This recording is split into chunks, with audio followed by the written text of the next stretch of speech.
What an amazing celebration of college football we had tonight with Georgia winning over Ohio State, followed in part. The other semifinal game was remarkable as well, as TCU defeated Michigan 51-45. So two tremendous national semifinal games. What could we ask for anymore? I believe we just watched the two best teams in college football play. It felt much like it did for me in 2014 when I watched Alabama and Ohio State, and I thought whoever wins this game is the national champion. And I felt like that watching Ohio State and Georgia. Georgia deserved to win. They made the plays in the clutch. They made the plays in the end. I'm still a bit amazed at the Ohio State effort. They're better than I thought they were. They might be the best team in the country. They were missing Marvin Harrison Jr. in the second half, Jackson Smith and Jigba, their two best running backs, their starting tight end for most of the game. And they still probably outplayed Georgia. That's how good Ohio State is. Wow. Remarkable game. And shoot, I only think it was a little bit more remarkable than the other game because Michigan was playing from behind the entire game, and it didn't seem like it seemed like TCU was just a better team from start to finish against Michigan, more so than Ohio State and Georgia. Flip a coin, who's better? I don't know. So it much more had a feel of two titanic powers, and these two teams are they're just more talented than the other two. So it just felt like a more colossal matchup. And it was the game that we expected. We saw the Ohio State team in this game show up that we expected to see all season as maybe the best team in college football. And Georgia's right there as well. Obviously, they're going to defend their national championship. So here we go. Let's take calls. We've got Will on the line. Will, how you doing? What a great night for college football, Mark Rogers. Yes. It doesn't get much better than that. No, it doesn't possibly get any better. I feel bad for Noah Ruggles. Of course, he's going to get abused, but yeah, there are a lot of morons out there, sure, that will take their shots. We actually had people in the chat taking shots at various times at Georgia's awful, Georgia sucks, Georgia's trash, their defense sucks, Stetson Bennett sucks, and then it turned to Ryan Day should be fired, CJ Stroud sucks, and then of course Noah Ruggles is going to take abuse. Yes, people are idiots. That's all you could say.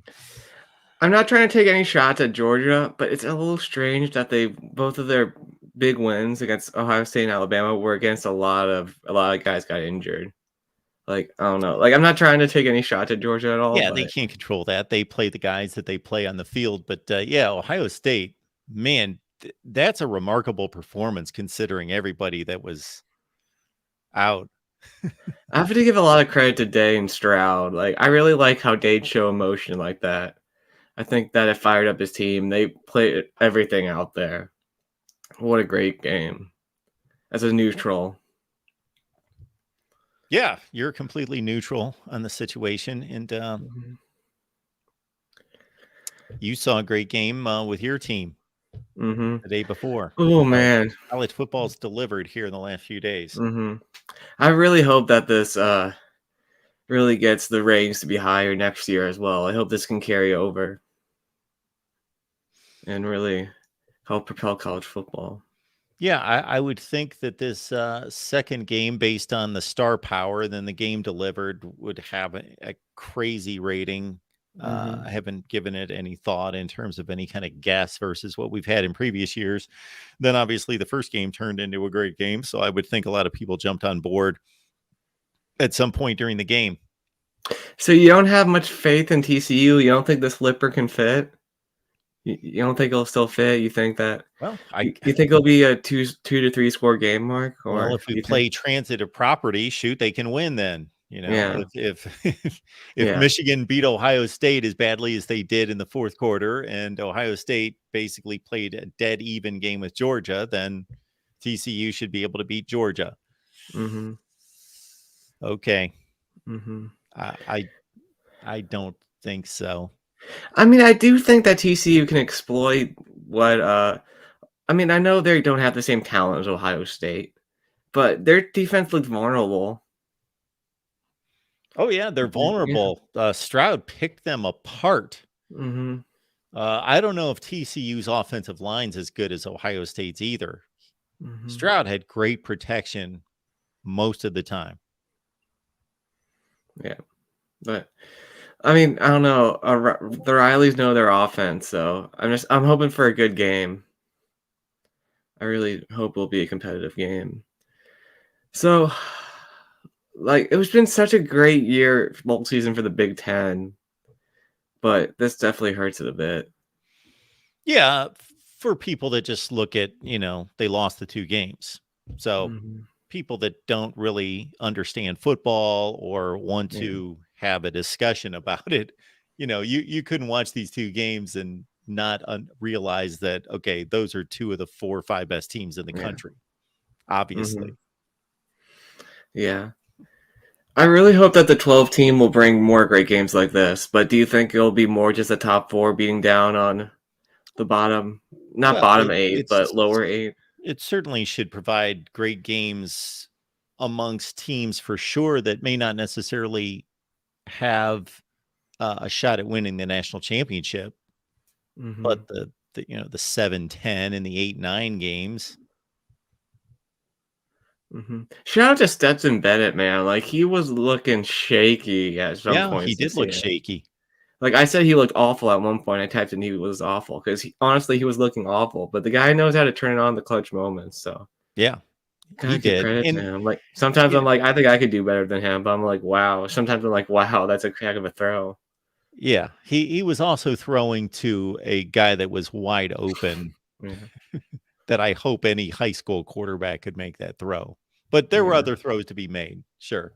hmm Yeah. So, who all do you think that Ohio State should change up anything going into next year with the staff Well, with I any of I them? think that if you are striving to be the very best, then you always evaluate and review everything. You can't just say, "Oh, well, we barely lost and we were really could be argued that we're better, uh, so we're fine." No, you gotta review it. You gotta review everything, and, I think that their secondary played okay in this game, but their secondary, uh, is not up to standard. hmm So that's first and foremost. hmm I'm so surprised how they got that out of Stroud to make him run for those first downs. I feel bad for the guy. Like I always like kind of throw a bit of shade at him because I'm like, come on, man, you can run. Like I like show heart, but he really showed his heart, and I it just think didn't work that out at the the end. I think the overall strategy, not in this game, but the overall strategy is just we don't need him to run. We can win enough games and we can beat teams without him running, and we're going to save him and we're going to spare him and he's going to be healthy. Yeah. I think that's the overall strategy. hmm Yeah. Well, Buckeye fans, hold your heads high. Georgia fans, you can of course hold your heads high. You won. Michigan fans, hold your heads high for a great season. And TCU, if there's Yeah, any in here, absolutely. good luck in that championship because you're gonna need it. You're playing against a great team. So, congrats, Kirby's visor. Uh, yeah. So, can I shout out Young Guns for 1 second before I leave? Of course you can. So we're gonna start to do college football trivia slash Jeopardy show tomorrow. We're gonna have a pilot over at Tide Guy, Oh, so that should be a nice. ton of fun. Do So I get to jump in on that? if you want to, Mark, I mean that would be Hey, awesome. all right. All right. Well, have a great night, everyone. Have a great 2023. Thanks, Will. Appreciate you being here, man. See you. Have a good night. Have a great night.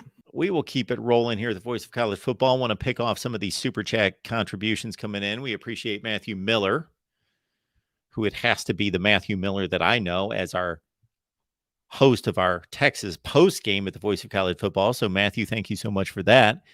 Big 12 offenses have infiltrated the rest of college football. And what do you know? Nobody can stop it. Duggan versus Bennett, best gamers in college football. Good points on all accounts there. Also coming in from Khalid. Sorry, Mark, was really rooting for the Buckeyes. Ohio State's got to get a new DC. Yeah, well, by today's standards, meaning this day, this exact day of New Year's Eve, well, I think the standards for all defensive coordinators is pretty much the same. And we got to be questioning all of them if we're going to question Jim Knowles because they all got torched. It's just the way the game's played much of the time. Yo, hang on, I gotta go because I'm on Mark's show. What's going on? Okay, later. Bye. Hey, Mark, how you doing? I'm doing just fine. What's going on? Not much. I was in the middle of a phone call, actually, and stuff like that. Great games today, by the way. Absolutely. Just hope the national championship can be just as good and stuff. And speaking of which, I'll be going out to Los Angeles to work for the national championship again. But anyway, I gotta ask you this though.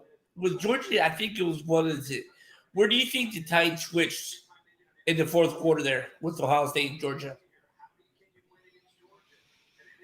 Well, a few different things happened. One was that Ohio State had a 2-touchdown lead and they got a 4th down stop that was reviewed, and Brock Bowers did in fact get the first down, but barely. Mm-hmm. So that was a call made by, that close. Ohio State could have stopped him right there, and who knows, that might have been enough to win the game. Mm-hmm. Based on the scoreboard, it would have been enough to win the game.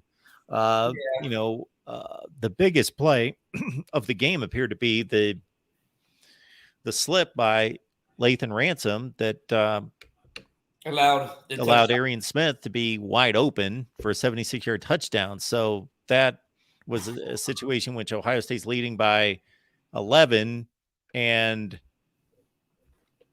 Georgia's got not a whole lot of time for 2 scores, but they got one like that. Mm-hmm. So you could point to a lot of things. Mm-hmm. Or now on the flip side for the Michigan TCU game, when did you realize though Michigan's in trouble? When did I realize they were in trouble? Well, I thought they were in trouble when the game kicked off. I didn't expect. I picked them to win, but reluctantly. And actually, the game played out the way I envisioned it. Not the level of the points scored. Back off about 15 points. I've been saying for a month that Michigan is going to be in trouble in space they're going to be in trouble in space, both as trying to make plays as wide receivers against TCU secondary, and then also TCU secondary or wide receivers are going to make plays against the Michigan. I just thought that TCU most likely had the better players at wide receiver and in the defensive backfield. And that proved to be true. And that Max Duggan would be the much better quarterback. And that proved to be true. Mm-hmm. So. And the thing I'm trying to figure out is why did he go? I mean, what was it? 4th and goal from the 5-yard line when they tried to do the Philly special? I can't remember, or was it inside the 5? Yeah, you're talking about the McCarthy play. Yeah. And I'm talking to people on there why don't you just take the points? Because 9 times out of 10, that's not going to work. And sure enough, it didn't work and stuff like that. I'm like, okay, that's where I'm thinking TCU was going to win. Ended up winning the game and stuff like that. But I got to ask you this: how much trouble do you think Georgia might have with the 3-3-5 that TCU plays? I have to tell you that I don't think they're going to have a ton of issues with it. I think there are going to be more points scored in that game than basically what we've seen today. We're going to have a similar game. Mm-hmm. Oh, great job on the play-by-play tonight, by the way. Well, thank you. I didn't anticipate doing that, nor did I really want to, but people seem to want it for some reason. Yep, and I can't believe, are you surprised that Georgia's favored by 13? Am I surprised? No, not surprised. And the over-under is 63. Yeah, I'm looking at it right now. Vegas doesn't, they don't change their opinion on teams based on one game. They just don't, say, well, TCU beat Michigan, therefore they're going to hang within a touchdown of Georgia. No, they don't change their opinion on teams like that. Mm-hmm. I will say this, though. I'm sure a lot more people is very impressed with TCU that wasn't impressed with them during the season. Sure. And I kept saying during the season, don't sleep on TCU because they're a good team. And yeah, they might have been slow and stuff like that, but I'm telling you, man, SoFi Stadium is going to be a fun atmosphere a week from Monday.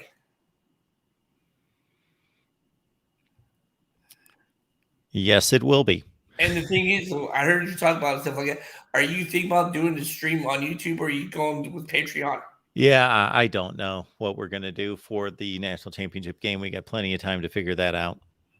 Don't know, Michael. Sounds good, man. I'm sure DeReal's waiting so he can deal his 2 cents about the Iowa Kentucky Music City Bowl game tonight, by the way. Oh, and you are going to do live calling after the Rose Bowl Monday night, right? Yes. Or are you absolutely. Going to wait till after the Bills Bengals game? No, we can go right after the Rose Bowl, I believe. Sounds good. All right, sir. Thank you, Michael. See ya. Have a good night. Happy New Year's, by the way. Happy New Year's. All right, let's keep it rolling here. We got Christian up next. Christian, how you doing? Hey, what's up, Mark? Happy New Year. Happy New Year to you. I kind of forget that actually, we're sitting here watching football all night, that yes, I'm hearing fireworks go off, and I got to admit, my first thought was they were set off right at the time that Noah Ruggles missed the field goal, and I thought, man, we've got a lot of Ohio State haters in the neighborhood or something. Oh, it's New Year's Right. Eve. That's right. Yeah, absolutely. Well, you know what they say, the stage is set. We got Georgia, TCU, and I'll ask you, what's the first thing about this matchup? I know you haven't gotten much of a chance to look at it, but I would say the big thing that sticks out to me is probably the quarterback play from both Max Duggan this year and what Stetson has done for Georgia. But what about you? What sticks out about this matchup early? Well, they're similar players. They're similar quarterbacks. I don't think they're wowing NFL scouts, but as college quarterbacks, they're exceptional, and they're similar in the way they play. So I don't see a huge advantage for either team at quarterback. Okay. I have more respect for TCU after watching them play Michigan, although, again, that them beating Michigan was not a surprise to me. I didn't expect 1 million points to be scored, but I would think that it's going to be difficult for them. They held up against the Michigan running game exceptionally, but maybe Michigan is not as good as we thought, and maybe Michigan still has quite a gap between them and the elite of college football when it comes right down to it. Elite meaning Georgia right now. Yeah, absolutely. I was a bit surprised. I mean, it was great, first off, to see both of these games be as close as they were. I thought that we had entertaining matchups this year, definitely going into it. And I think both games lived up to the hype. But yeah, I think that, as far as Jim Harbaugh, he got over the hump. He was hired to beat Ohio State, if I remember correctly, and he did that. Now he's the coach that needs to get to the big game, and 2 years in a row he failed to do that. Yeah, certainly from a score standpoint, a much different outcome. The outcome's the same, the result's the same, but in regards to the performance on the field versus what we saw against Georgia. So I don't know if they're closer. Most people don't think that they played the same caliber team today than what they played last year. And I understand that, and I agree. But maybe we just continue not to give TCU enough credit.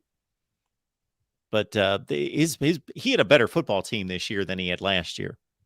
So Jim Harbaugh, for anybody out there that's going to make criticisms, and of course we're going to criticize, we're going to make evaluations. Nobody's perfect. We're going to point out what Ryan Day could do better and his staff, what all these coaches, what Nick Saban could do better, and where he was a little bit short this season. But I'm talking about an overall evaluation of these guys.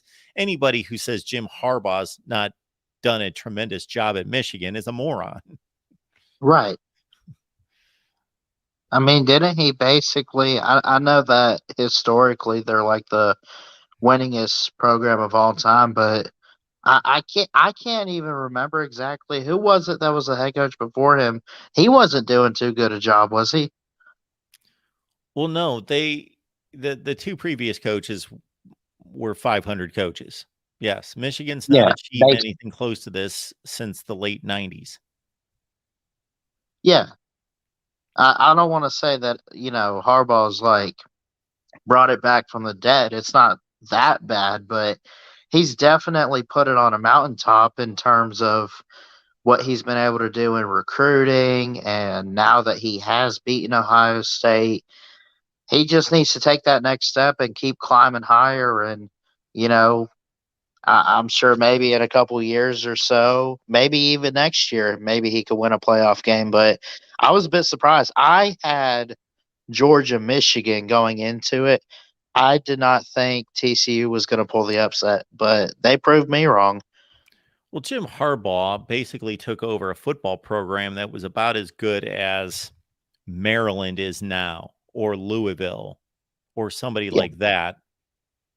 And he lifted them into the top 10 immediately, and it took them a while, but they're now a back-to-back college football playoff and conference champions. So that's how good of a job he's done. Yeah, absolutely, Mark. But yeah, I appreciate you letting me on. We look forward to Georgia TCU, and I can't wait to see all the great content you guys put out. Thanks, Christian. I appreciate it, man. Thanks. It's our guy, Ballard Sports Media, getting the job done. And before we hear from David, we got Brian here. 2 pick sixes and a fumble on the inch. Fumble on the inch was the game simple. Yes. Well, yeah, Michigan had the first drive of the ball game where they went for it on 4th down and went to a gadget play. That was dumb. And of course, the play where it could be argued till the end of time as to whether Roman Wilson was actually catching a touchdown in the end zone. That's difficult as well. So, yeah. Michigan blew the game in the red zone. No question about that. Left a lot of points on the field. They could have turned the game and would have turned the game, but didn't get the job done. David, what's going on tonight? Hey, David, we cannot hear you. Oh, sorry. Hit the mute There we are. button. My bad. Mute button. My bad. This is going to take a lot of Sam Adams and Jack Daniels to get over this one, my friend. Yeah, that's about as bad as it gets from the standpoint of gut-wrenching losses. Yeah, I'd like to think we're past moral victories here, and I mean, to go and play Georgia when it's a home game for them and to lose by 1 point at the buzzer is about as difficult gets, especially considering you had a 2-touchdown lead going into the 4th quarter. Is it fair to say that an injury to a star wide receiver may pave the way to Georgia winning another national championship? Kirk Herbstreit ran it down, and he didn't need to do it because anybody that knows the personnel knows what was going on by the 4th quarter. And it's pretty staggering to imagine Ohio State was playing that well with the personnel losses that they had. Yeah. So Ohio State doesn't play into moral victories. It doesn't exist in any such way. But considering who was not on the field for them, I think it's pretty remarkable how well they played. Yeah, I mean, I've said that I put this on Zach's podcast earlier in the year. I do think injuries cost this offense to a great extent from reaching its absolute zenith or ceiling.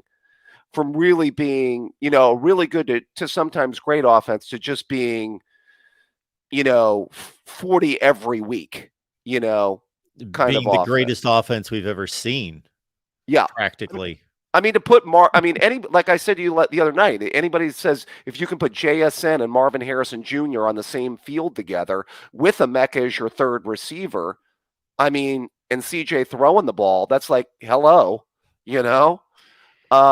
Yeah, they were playing they were playing who's supposed to be the best team in the country in the 4th quarter without their 2 best receivers, with a 3rd string running back, with a backup tight end, on and on and on. I don't, and I'm going to stipulate. I know everybody in the chat's going to say, "Don't use injuries. Don't use injuries." I get why we're here to talk about the game.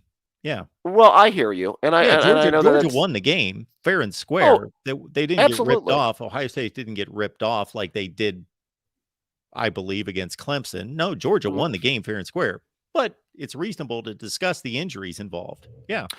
Yeah, and Mark, I didn't. There's two teams coming into the playoff that I was supremely confident in coming into the playoff, and that was 2014, largely due to the way that team was playing at the end of the season. In the 59-0 over Wisconsin. In 2019, because of obviously how good that football team was. And I actually think that was a really complete football team. It had a great defense and it could run it and throw it offensively. So that's why I wasn't as confident in this team. But you know what? I mean, Ryan Day, I will say this. First of all, I just want to stipulate CJ Stroud played with heart tonight. And every Ohio State fan should, stipulate and say, kudos and give him his flowers, give him his credit, because he ran when we all said he wouldn't run, and he did it tonight. So give him credit. So I do want to stipulate that. I do want to nitpick a couple things. I thought that the pass defense and the red zone offense were my two biggest concerns coming into this game, and that's what cost him in the fourth quarter.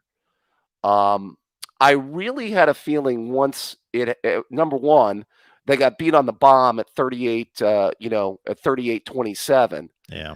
And the safety play again, biting them. And then on top of that, after they made it 38-35, I thought we had to put Georgia away at that point. At that point, we had to put them away.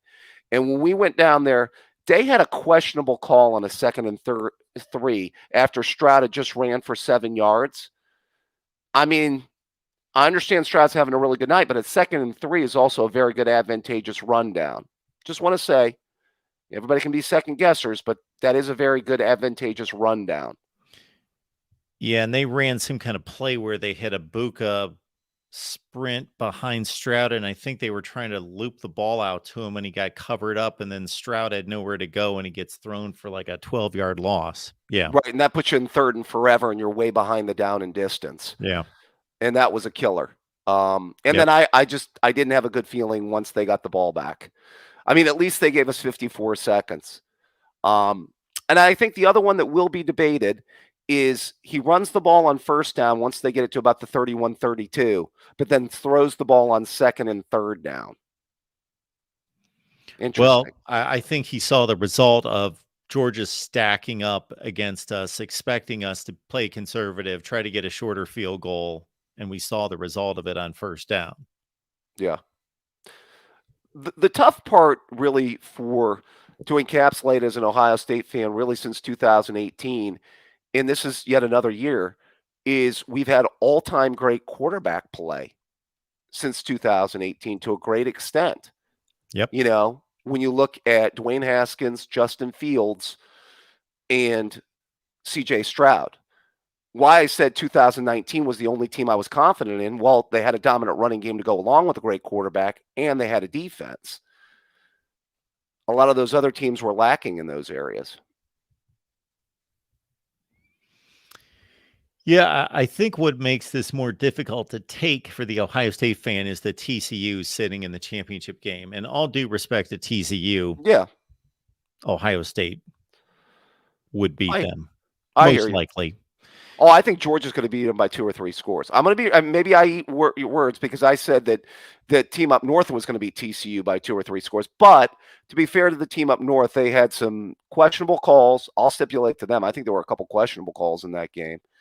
And on top of that, I mean, you can't fumble. And I mean, come on. And then Harbaugh got way too cool for school, inside the 2-yard line on that first drive. I mean, are you serious? Yeah. I mean, come on. What play are you trying to run there, man? Yeah, I don't know. They did make some dumb, boneheaded play calls, and I'm not a big play call guy, but they did. The situational football for Michigan was awful, and your quarterback threw 2 pick sixes. Yeah. It's difficult to get off the deck from. Yeah, because the only retribution for this season would have been to have won that game and go on to do the ultimate, by the way, after losing to the team up north. But, I mean, as I said, I'm not here for moral victories. I was happy with the way the team competed until with about Until Stetson Bennett hit that bomb for the touchdown, I was pretty happy with the team, and it just unraveled at that point.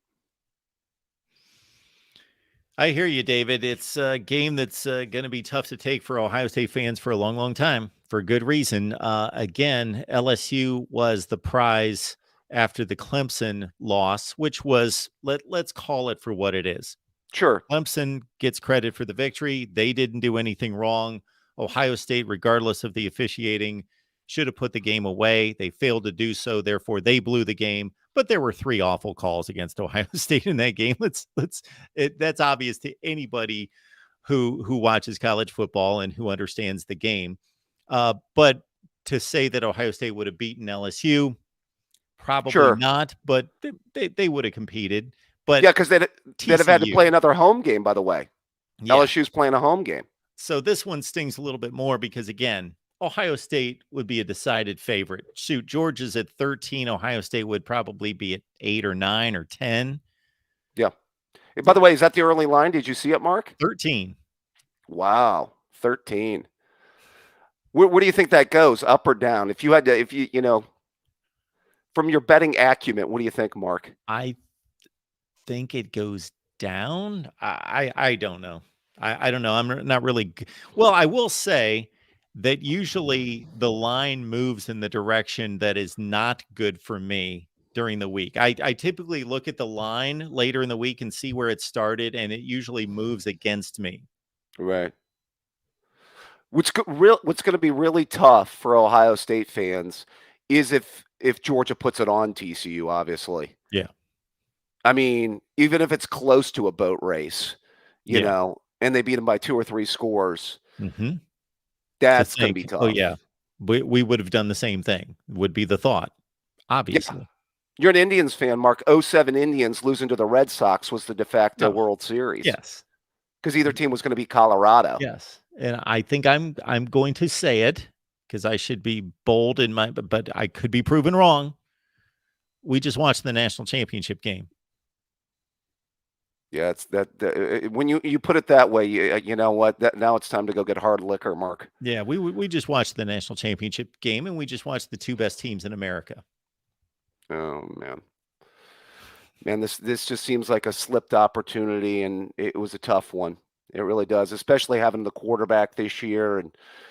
But yeah, I just felt that the defense, and to score north of 40 points and lose is always. By the way, we made that history, Mark, ever since that loss to Clemson, when Taj Boyd and Watkins and that crew tore us apart. We couldn't cover a screen pass, or the day that Braxton Miller's shoulder went to die.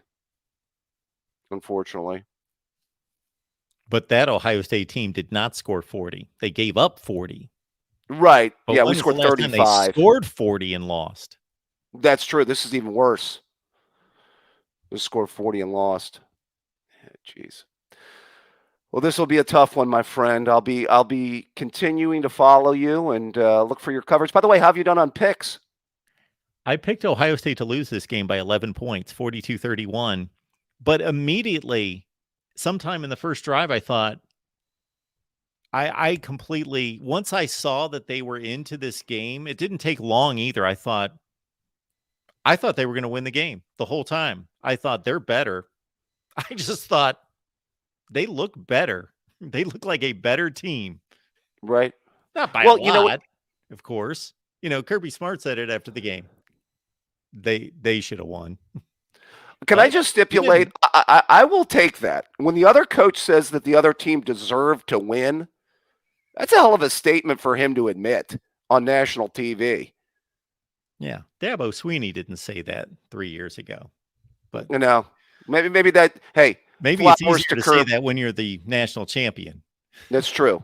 Flowers to Kirby, though. Credit for showing some class, and there you go. He's a classy guy. I like Kirby Smart. Yeah.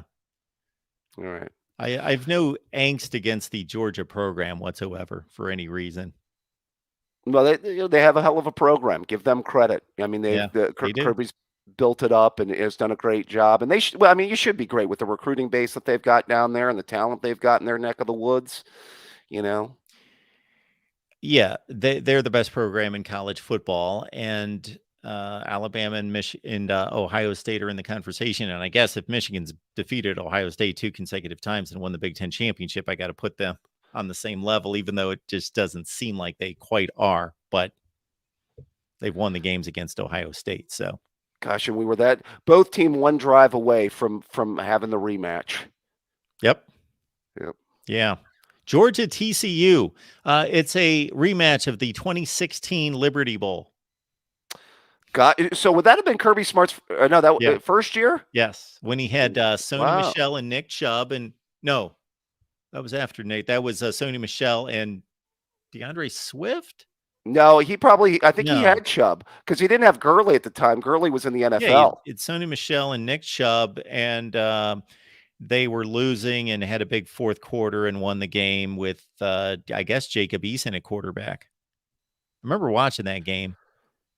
Yeah, Fromm must have taken Fromm over was the a next freshman year. The next year, Right. Yeah. Yep. Yes. Well, great coverage today. You did a great job with the streams. Did you have yourself a good time? Thank you, David. I did. It was a good time. It gets to be a little. I sometimes want to just watch a football game, but this is what we do. So. Well, good work, my friend. We'll look forward to the off-season coverage with Mark Rogers, and great job today. Thank you, David. I appreciate it. Have a good night. Take care, my friend. Bye-bye. The always classy David Greenshield. Phenomenal. Tide guy. So these kind of comments crack me up, and I might be misinterpreting it, and we love Tide guy. It's funny.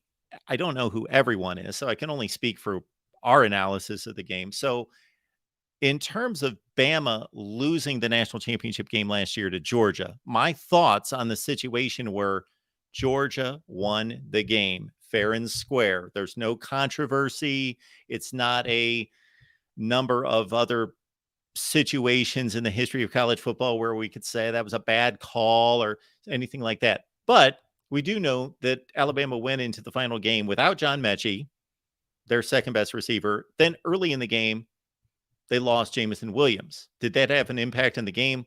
Yeah, watching Alabama's wide receiver play for the rest of the game, I have stated on here a million times, Georgia won the national championship. Let's not take a ring off their finger. They fair and square won a national championship.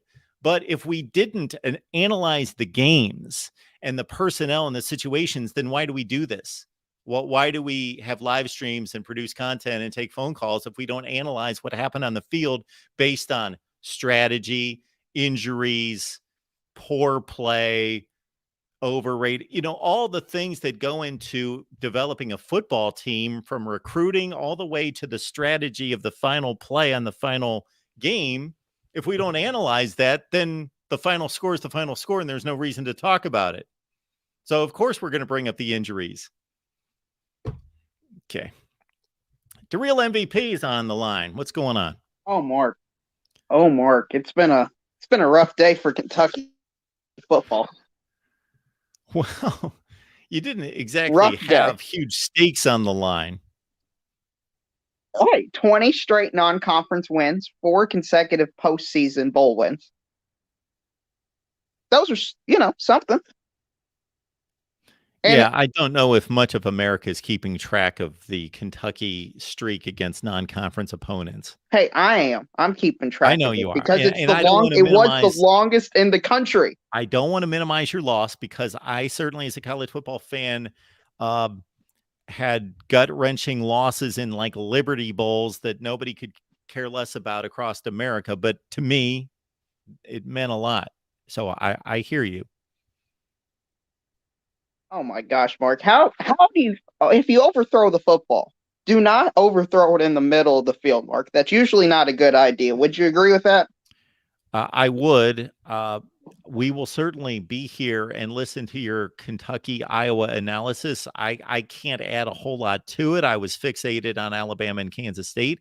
I did record the game and I did catch a couple plays during breaks. So, but I just saw that Iowa had the game under control. Iowa got 2 pick sixes. One was a throw. Oh yeah. I saw both of them. Yep. Yeah, one was a throw over the middle, and then the quarterback took too long in the flat, it looked like, and it was an easy pick six. Yeah, I mean, he just walked he had to into run it. the ball in from like the 4-yard line. Yeah, Right. So not exactly great. that's how especially when Iowa there's wins games. So Iowa almost single-handedly tried to cover the over/under, but still the two teams couldn't even come close to the over/under. Yeah, I believe Kentucky's the only bowl team not to score a single point, Yes, you which have is that distinction. depressing, I would say. I would have liked 21-0. Kentucky had on their depth chart, you could have had 3 quarterbacks. It said the word or between each quarterback, so I didn't assume there was a clear-cut starter. But Wade, who was listed as the bona fide starter, the quote-unquote starter, he played, I believe, every single drive except for the last drive or the last 2 drives. And I don't know about you, Mark, but if your quarterback throws two pick sixes, I feel like maybe he should be pulled at halftime. Well, maybe that's a crazy thing. I understand we had one of those situations during the semifinals. I understand, Mark, but I believe there's a big difference between J.J. McCarthy and a quarterback who I believe has never played a college football game. Yeah, J.J. McCarthy threw 2 pick sixes, but he also put up 45 points, not 0. Yeah, I believe there's a bit of a disparity, as you would say, a significant gap between the 2 players. But both of them did lose. So they do have that in common, I guess. Poor Michigan. Jim Harbaugh, I guess, is he just an overrated head coach, Mark? Overrated by whom? I think he can't win bowl games. And I think bowl games are a good determination of how good your team has been throughout the year. He's only won, one bowl game? Games and playoff games. Yes, but aren't those the games Michigan wants to win? Sure. I'm not giving him a pass. I'm just saying there's a difference between losing the Outback Bowl to South Carolina in 2017 and losing a national semifinal to TCU 51-45. Oh, I get that as well, Mark, but still. So he's lost exactly 2 that were really had a lot on the line. Well, I understand that, but he's 0-2. He was, I believe most people expected him to win this game. He didn't. I think some of the questionable play calling played a factor into it. Yeah, they were dumb. So I think it's fair to criticize Jim Harbaugh. Yeah, I do. I agree with the criticism, but not when you say he's overrated. See, when that term is brought up, I don't know who you're talking about rating him. I had him as like the 9th best coach in America to start the season, so I don't think that's overrating him. Okay. I mean, that's fine. I guess it just depends on where you think he is. But, Mark, Ohio State played, I would say, their A-plus game, and they still lost, Mark. Would you agree with that? I don't know if they played their A-plus game. I don't think such a thing exists. I think they played extremely well. I think... Okay, they played as well as they realistically could have and still lost. Yeah, well, I made the statement for the last month that if Ohio State's focused and locked in and they play great, they could still lose because Georgia's that good, but it will be a great game and it's going to come down to the wire and be a colossal. Like, this is what I expected if Ohio State's heads were were attached correctly. If they were screwed on straight, this is what I expected to get. Yeah, well, they're mentally tough. I think we figured that out today. They bought in from what it seems like. It just didn't make it. In your earlier comment, I want to refer back to it where you said Georgia, Ohio State was the defective national championship game. Yeah. TCU has a more mobile quarterback than CJ Stroud, right? They utilize him that way. I think what was proven tonight with CJ Stroud is he can be just as mobile as Max Duggan. He's probably faster. I think TCU's got a legitimate chance to win this game. I wouldn't completely write TCU off. Oh, I'm not writing them off. I've watched way too much sports to be shocked by anything. If TCU won next week, I would not be shocked by it. But I'm also here to make evaluations and statements that are decisive. So the decisive statement I have for right now is that we watched the two best teams in the country play tonight. And Georgia was how a are you little bit sure better. they're the two best teams when one of those teams lost to one of the other teams in the semifinal game, with Michigan beating Ohio State? Oh, it's a fair point. I understand any Michigan fan or any college football fan that would say, well, how can you say that when Michigan beat Ohio State by 3 scores? I get it. Right. In my opinion, the two best teams are Georgia and TCU. Georgia hasn't lost yet, and TCU has beaten everybody they've played. Okay. And to me, that's what makes you the two best teams. Okay, that's reasonable. That seems to fly in the face of many of your other arguments that we've had, considering, how you determine who the best teams are. You came into this playoff thinking Ohio State was going to win the national championship. Yeah, I did. But I thought they would eventually. I thought Ohio State was built based on the bracket to win the national championship. And I think today showed it was possible that they could have. It just didn't go their way. Yeah. They didn't go out there and lose 52-13. They showed that they are capable of winning the national championship. They won't because they lost the game. They're actually a better team than I thought they were. Right. And winning the national championship in a bracket style, to me, doesn't make you the best team. Like in March Madness, it's rare for me to think, oh yeah, this was the best team and they happened to win the national championship. I think those can be two completely separate entities. Sure. And I think college football is starting to go that way, especially with the 12-team playoff that's going to be introduced. I think there's going to be some teams that I think are clearly better than certain other teams, but because of the matchups, they might not win it. So I'm going to say a lot of things that may seem contradictory, but again, if all we do is go by the scores, then we can shut down the stream and never talk about it and wait for the championship game. I believe Georgia's the best football team in America. I believe that Ohio State's probably number 2 and Alabama's probably number 3 and Michigan's 4 and TCU's 5. But TCU won the game fair and square. Michigan did a lot of stupid things in that game. And TCU played a cleaner, better game. So they won the game. And Alabama plays in a conference where they lost 2 games on the final play of the game. They smashed the team that beat TCU in the Big 12 championship game. I think they're just better than the other teams I mentioned below them. But that's not how the season's shaking out, except for Georgia most likely winning the national championship, and I think they're the best team. Right. I don't think always the 4 best teams make the playoffs. No. Like, if you ask me what the 4 best teams are, and you didn't even list one of the teams I think is the 4 best, I think it's Georgia, TCU. I think Alabama, Tennessee, and Ohio State are all kind of clustered together. I don't think leaving Tennessee off that list is crazy, Mark. I don't understand why you left them off.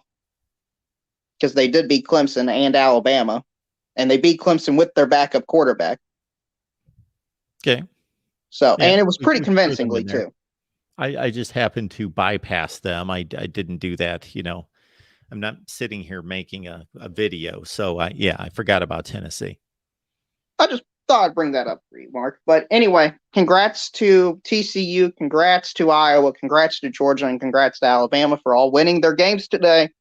Good luck to TCU and Georgia, and good luck to the Pac-12, Mark, on Monday. Maybe they can go 2-0, and maybe they can improve their conference record. And with the results today, maybe they can pass up the Big Ten. Fight on, Mark. All right, DeReal. Before we take this next call, which should be a stellar one, I don't think I'm going to get a word in edgewise. I'm just going to back out of the way. I'm going to address the comment made by Brian here. Michigan did not have their best player, but that's not why they lost.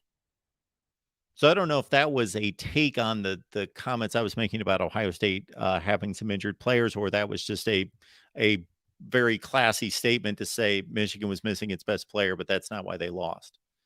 Yeah, because I think Michigan's backup running back, Donovan Edwards, is generally just as good as Blake Corum. All right. Look at this. We got Uncle Lou here. This should be entertaining. How close was Uncle Lou to not having this big frown on his face in place of the smile that's currently on his face? You know, it was Never a doubt, Mark. never a doubt. Never a doubt. Am I I do have a supposed to couple of believe that? questions.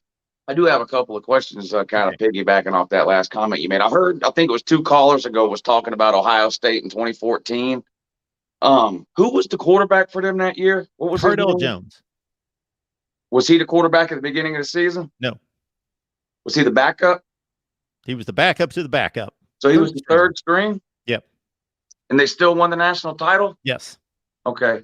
And who's Michigan's best player this year? Blake Corum, apparently. Did he play today? I don't know if he's necessarily the best player, but people think he's the best player. He did not play today. He didn't play today? Okay. Did Darnell Washington play today? No, What about Nolan Smith? he did not play.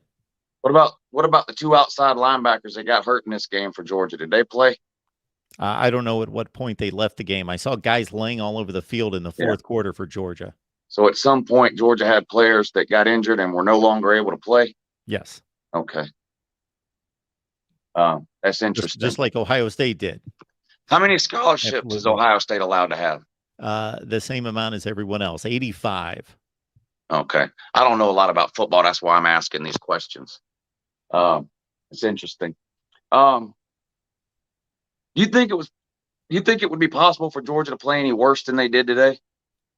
Absolutely. Oh, you do? Yeah. Missed 2 field goals. Their running backs didn't fumble today, and they have a propensity to fumble. Yeah, but Stetson turned it over. Yeah, which it's not like he's incapable of turning the ball over. Oh, he's great at it. He's great at it.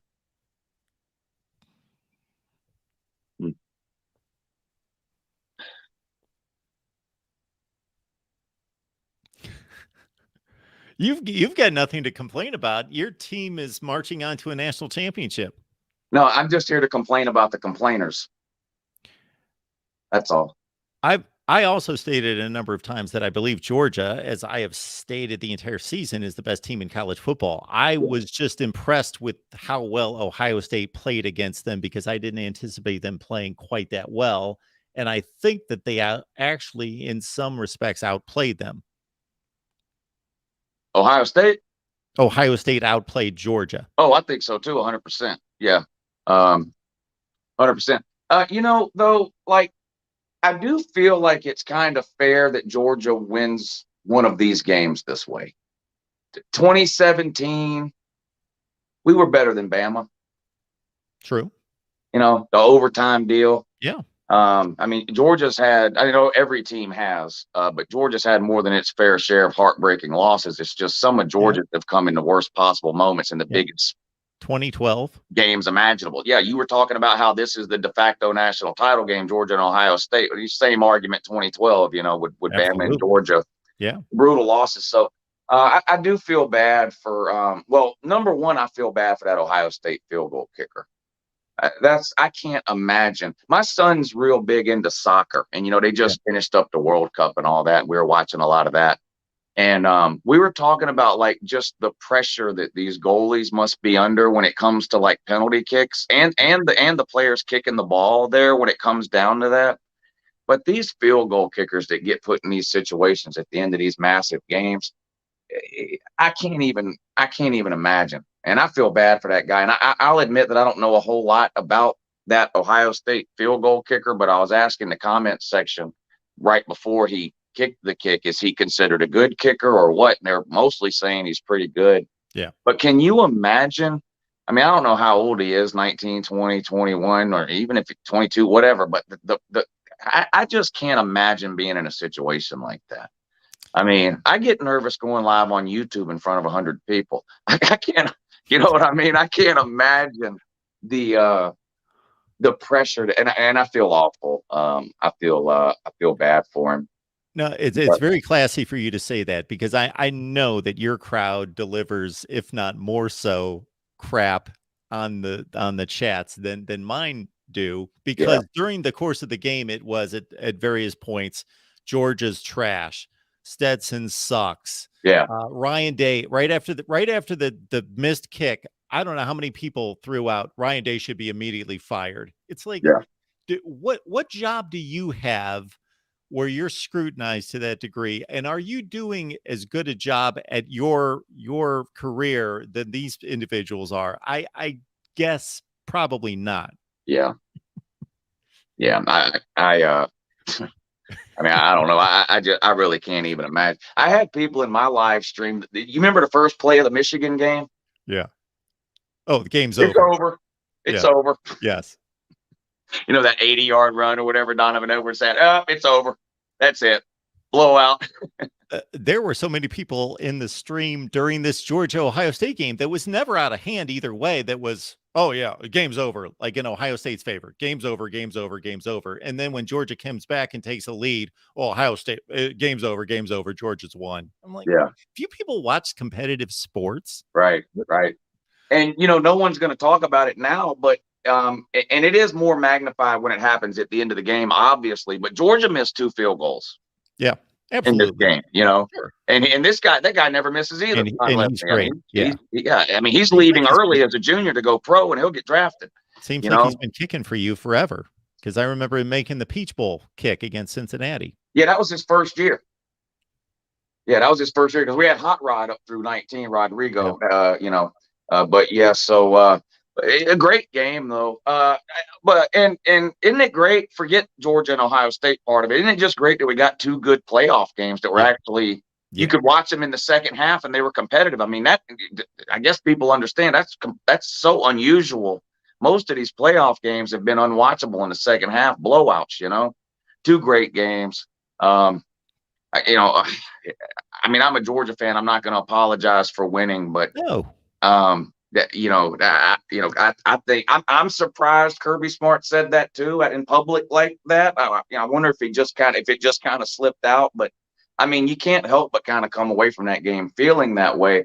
But it's happened to other teams too. Like I said, it's happened to Georgia. I think Georgia should have beat Alabama in 2017. Anybody with a brain, I think, realizes that Georgia was a better team, and it was just a weird second half with a quarterback switch and a miracle bomb in overtime. It kind of stuff happens. It sucks when it happens in a terminal game. You know, when in a win or go home game, it sucks for the fans that happens to. But I'm not going to lie, as a Georgia fan, I'm happy to be on the other side of one of those things. I'll gladly take it. And I do think Georgia and Ohio State were the 2 best teams. It's so funny the way college football works. It's like a circular firing squad or a never-ending circle. There's just no right or wrong answer. 4 best, 4 most deserving. This team would beat that team. Well, yeah, but that team did beat this team. I mean, it's never ending. And that's part of the fun of college football, is that there's 130 teams and there's never going to be a completely objective way to determine the college football champion. There's just, with that many teams, it's just impossible to do. There's always going to be a little bit of subjectivity, but I've said this a bunch of times and I'll say it again. As college football fans, we love to say, college football is the greatest sport on earth. And it's, one of the reasons we love it is because it's not the NFL. Well, things like this is one of the reasons why. Alabama not being in the playoffs, whether you want to admit it or not, is one of the reasons why we love college football, for the subjectivity. It gives people like me and you a never-ending string of conversations to have. You know what I mean? We never run out of material. We can always argue, well, this team should have been over that team. This team is better than that team, because we don't ever know for sure, and we never will. The only thing we do know is that Georgia's going back to back. Mark, back-to-back national champions. Wow, there's a new standard in college football, and it's the Georgia Bulldogs.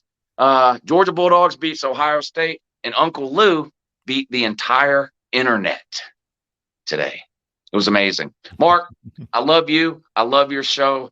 Tough loss, and I'll talk to you again soon, buddy. You're amazing, man. Appreciate All it. right, buddy. Yes, sir. Thanks, Uncle Lou.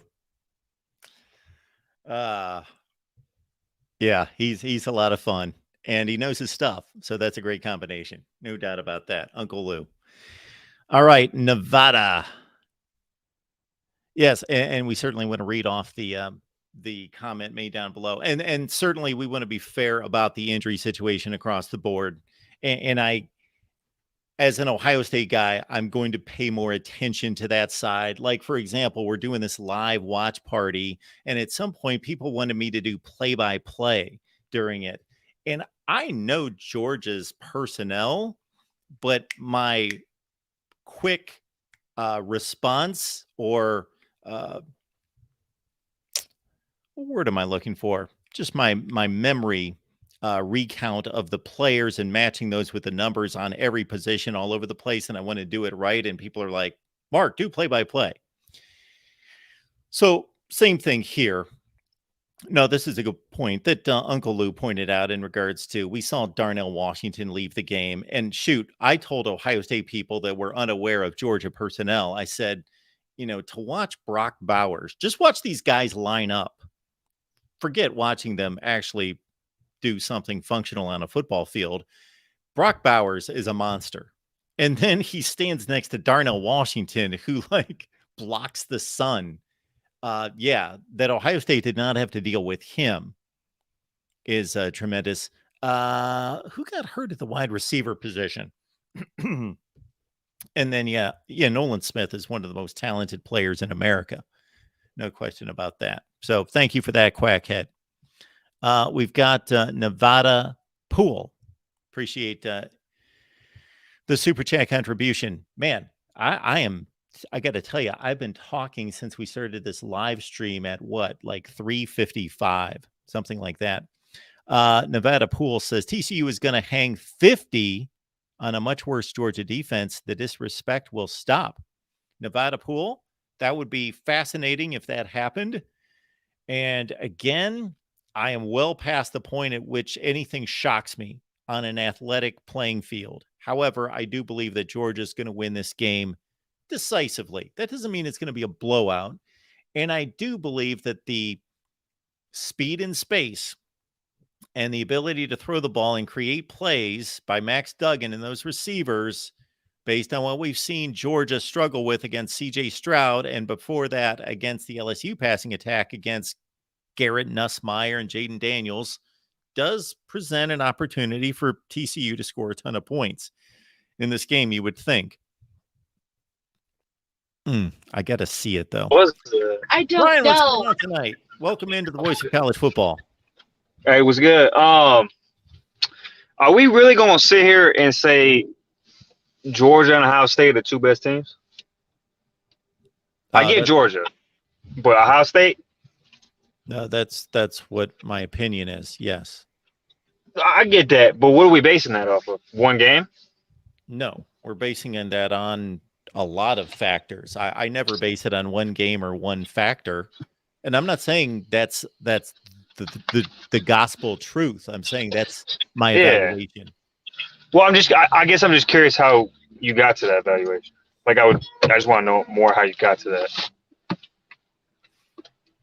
If we took apart Ohio State and Michigan, and I understand that they played in Michigan, outplayed them in the second half, and that it became a 3-score game, but people have to understand how it became a 3-score game.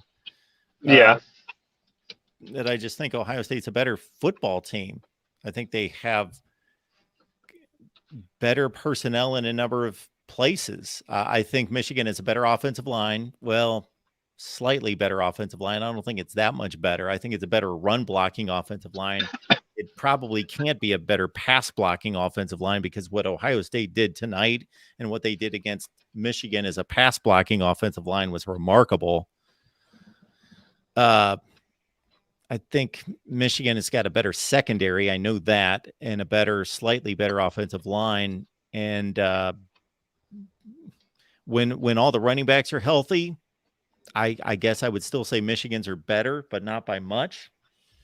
And other than that, I'm taking Ohio State's defensive line, linebackers, quarterback, receivers.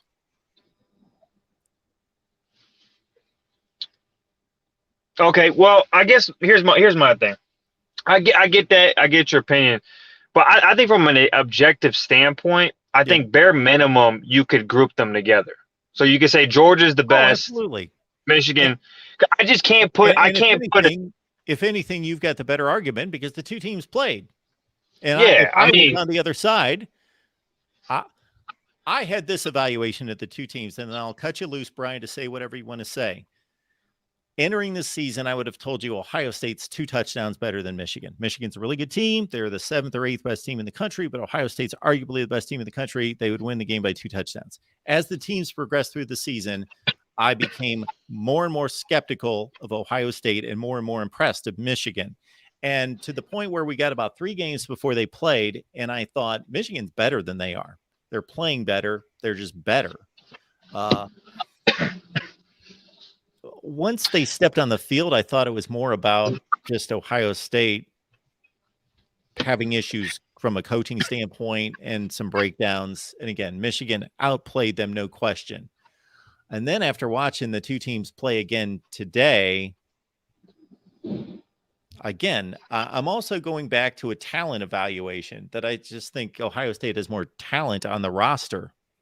Oh, 100%. No, I mean, no one's going to argue that they're more talented, but I'm just saying when we talk 2 best teams, it's more than just talent, right? Oh, so, absolutely. I mean, but yeah, so I mean, team to play today. That's true, but I mean, if we're being honest, yes, Georgia's the best team, but I think we all can agree that Ohio State was the worst mismatch for them because of their passing game. If there was one hole on Georgia's defense, it was you could pass on their defense. It's been shown all year. I mean, you could look at pretty much any game that LSU put up crazy yards on them. If they had one weakness, it was their pass game. And that's why everyone thought it was a bad matchup for them. So I mean, from that standpoint, yes, but I don't think like Michigan, for example, right? Yeah, they lost today, and the loss is 150% on Michigan. Bad dumb play calls, 2 pick sixes, still, and they lost by 6. I don't think that there's really anything you can point to besides recruiting rankings and talent to definitively say that Ohio State's a better team. That's my whole thing. Not definitively. I mean, if anything, there should be more of an argument that Michigan is the better team because really the only thing you could point, like you said, defensive line, linebackers. I mean, this Ohio State defense, if you look at the past 3 games, they've given up 30-plus points. 30-plus points. I mean, don't get me wrong. I think it's a better defense than they were last year, but I mean, is it if you just look at the last 3-4 games, they have not been that impressive. I mean, Georgia had plenty of success running the ball. They put up 42 points. Maryland put up 30 some points. Michigan put up. So like my whole thing is, yes, I think offensively, easily probably the most talented, best offensive team I've probably seen in a long time. But they only have the edge in a couple spots. Yeah, well, we can point to any team, and we can point to Michigan and say that they got challenged by inferior teams like Maryland and Illinois. Yeah, but so did Ohio State. Exactly. Ohio State got challenged by Maryland. So I mean, so really, when it comes down to it, yeah, of course you got the head-to-head. I mean, I think you should put that above everything. Well, yeah, if I was going to rank the teams, I would rank Michigan ahead of Ohio State because I would honor that head-to-head. But you're just talking about who do I have more confidence in winning a game? Yeah. Who do I think is better? I think Ohio State's better. But yeah, if I'm going to rank the teams, I ranked Michigan ahead of Ohio State practically the entire season because I thought they were playing better. Even before they beat them. Even before they beat them head-to-head, I was ranking Michigan again ahead of Ohio State. Because I was honoring their level of play. Yeah, no doubt. And don't get me wrong, Ohio State, I think, is the most if I had to put one word on Ohio State, they're the most dangerous team because of what they can do offensively. But I just think if we're being objective and fair, I think bare minimum, the most we can say is they're tied for the second best team in the country. I don't think we can – I get it's an opinion, but even as a Michigan fan, the bare minimum I can say – I mean, if we're gonna have that discussion, I just think it should be Georgia number 1. And I don't think you could put Ohio State ahead. I think you go and put Michigan ahead. But if you can't concede that, I think they should just be grouped together. because we Well, can't no. ignore the head-to-head. If we're going to rank the teams objectively right this second before a national championship game, we're going to rank Georgia 1, TCU 2, Michigan 3, Yeah. Ohio State 4, because that's the way they won the games. Oh, I mean, yeah, I agree. I guess if you're going by winning, I'm just saying, like, if we're going by like who we just think, and we're basing it off of like head-to-head, obviously talent, obviously what happened during the course, like resume-wise, I just don't see how outside of that one category of talent you could really put Ohio State ahead of Michigan. Because even if you go by like how this game went today, yeah, they lost by 6, but that's one of the worst cases of shooting yourself in the foot I've ever seen. You have the ball twice within the 2-yard line, you turn the ball over and you throw 2 pick sixes. Like, I mean, I don't think you can shoot yourself in the foot more than that. Well, when you say pick sixes, understand that the quarterback has to make that is a play that's a football play. I understand it's not like driving the ball 75 yards on 10 plays where your offensive line has to dominate every play for you to drive it down meticulously down the field. It's just a one play, but it's still, that's part of the football evaluation, is that your quarterback either made a bad read, a bad throw, a something to cause a pick six to occur. Oh yeah, 100%. Yeah, all the above. I mean, both pick sixes were not deep. I mean, they were barely even intermediate passes. They were just bad decisions, point blank, just terrible decisions that he made. And again, that's just shooting yourself in the foot. And I can't remember a game. The evaluation of the football team. Well, yes, I understand that, but it's also the 2 pick sixes. I understand that, but it's also part of the evaluation to say, yeah, that's 28 points right there, and they lost by 6. We're talking about literally 28 points on 4 plays. And I get that you could say, yeah, that's part of the team, but you could look at it both ways. You could look at it from a negative standpoint and a positive standpoint. And you can, it's just like when Ohio State fans were saying, well, they just gave up 5 plays against Michigan, and otherwise they dominated the game and barely gave up any yards. Well, those 5 plays happened. So yeah, no, they did, but those weren't self-inflicted though. Like, you fumble the ball right on the inch line, 1st and goal, that's self-inflicted. You call a dumb play call on 4th and 2, that's a decision, that's self-inflicted. You throw 2 pick sixes when clearly you shouldn't be throwing the ball, that's self-inflicted. The plays against Ohio State weren't self-inflicted. They were plays that were made that you can't say, oh, they did that to themselves. You can't say that on this play. A player on an island missed a tackle that allowed a little hitch route, a little shot to the sideline for 8 yards to turn into a 75-yard touchdown, and a player in space, a safety, getting turned the wrong way, enabled Cornelius Johnson to haul in a 60-yard touchdown play. Well, you can say the same thing. Well, that's not self-inflicted though. That's a player that did a double move and beat tackle. That's self-inflicted. You turn the wrong way. That one is. I agree. But you can say the same exact thing. I agree. I don't. I agree on that first one. That's self-inflicted. But on the other ones, no, they're not. I mean, the 2 runs by Donovan Edwards, he broke it through the middle. That's not self-inflicted. I didn't bring those 2 up. I brought up the 2 touchdown passes. Okay, even if you take those 2 away, they still win the game. Like if you look at those 4, say that.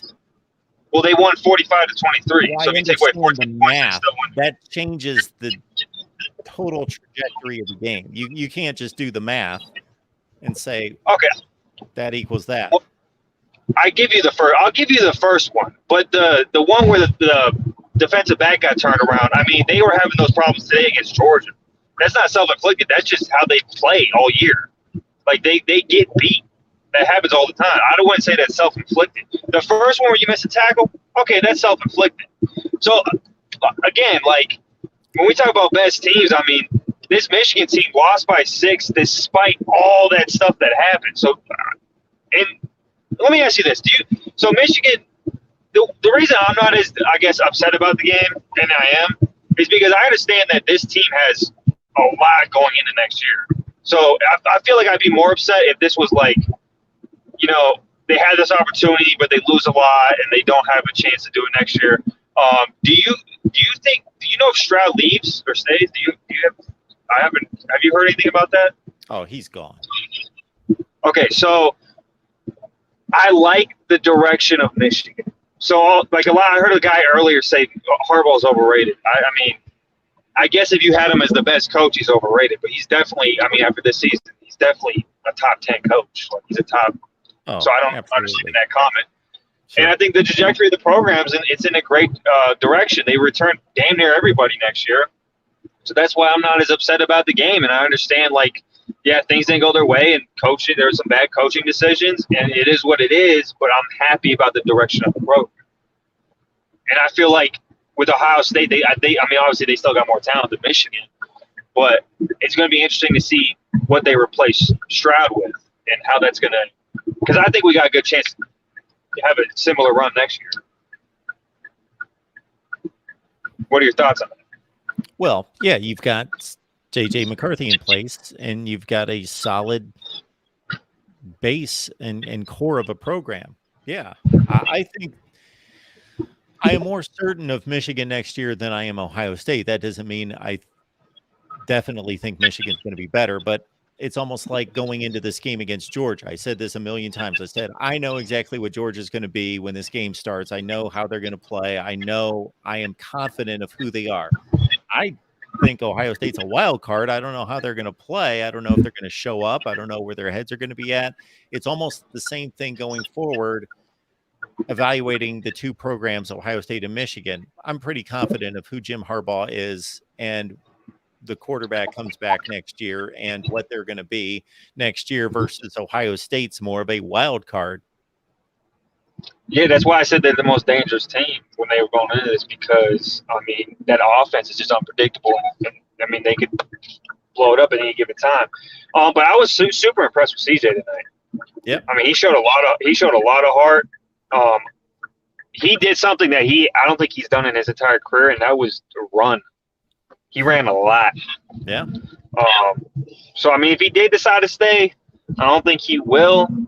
But I think if he did decide to stay, that is a dangerous team next year, because once you get that courage like he did tonight, typically you don't lose it. Yeah. You know, and I never did know the exact reason why he wouldn't run. I didn't know if it was more him, and then the more discussions I have with Ohio State writers, I think it's more Day.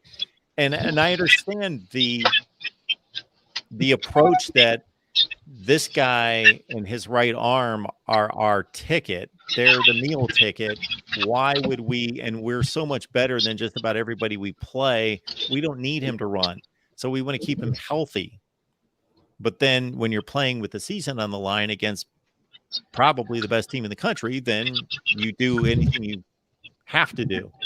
And so that's why that came out in this game.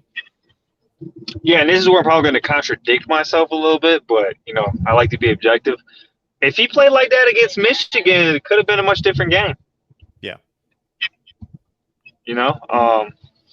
So, yeah, I'm interested in the future, and it was good talking to you, Mark. As always, I think we have good, challenging debates. So. Absolutely. All right, man. Have a good one. Thank you, Brian. I appreciate the call, man. Enjoy your year. Absolutely. I always enjoy the challenging debates. And I understand when I say Ohio State's the second best team in the country, I understand that can be challenged. Absolutely.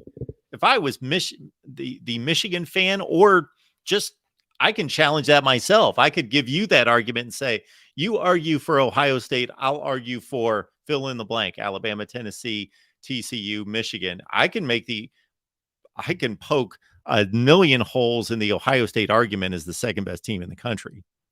Absolutely. And so I get that. We've got, let's pick off the super chat coming in here from Vert. It should be a Big Ten championship game now, but I'm happy most of Michigan's starters are sophomores with 2 more years of play. They'll be back. Vert, thank you so much for the contribution. We appreciate that. Now we've got Nick on the line. Hey, Mark. How's it going? I am doing just fine. How are you? I'm doing good. Heard a lot of controversial stuff, but just as a general Big Ten fan, kind of want to crawl to the ground and clutch my head and sign my knees, because we could have had, oh my gosh. I mean,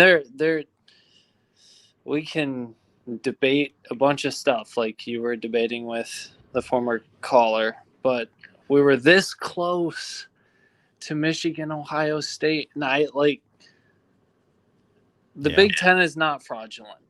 Like, that's very clear. Like, oh, But yet you're going to hear that during the off season because a lot of people that don't have the capacity or they don't use the brain capacity will just simply say they lost the 2 semifinal games. They're trash. They suck. CJ Stroud's performance was like unbelievable. I remember the first start of CJ Stroud in the Big Ten was on the road against Minnesota. Mm-hmm. And he struggled early, but his overall performance, like he came back and he was a warrior. And JJ McCarthy throws those two pick sixes, but he actually kind of bailed out Michigan, and I would have loved those guys to just play for that championship. And I mean, but at least we didn't get those blowouts for semifinals. Like, Yeah. I don't think it's good for college football for 2 teams from the same conference to play in a national championship game on a regular basis. But as a novelty, as a one-time event for Ohio State and Michigan to play in the national championship game, I do believe would be good for college football. Again, not repeatedly, not twice in 5 years or anything like that. But I think it would have been great for the sport and would have been just epic. what's hilarious is I think that we're going to watch a national championship game with the least talented quarterbacks out of the top 4. Sure. I mean, I just like, and that's great about the sport, and I hope we don't lose that. But at the same time, during the college football playoff era, the norm has been the opposite, that the talented quarterbacks, the Deshaun Watsons and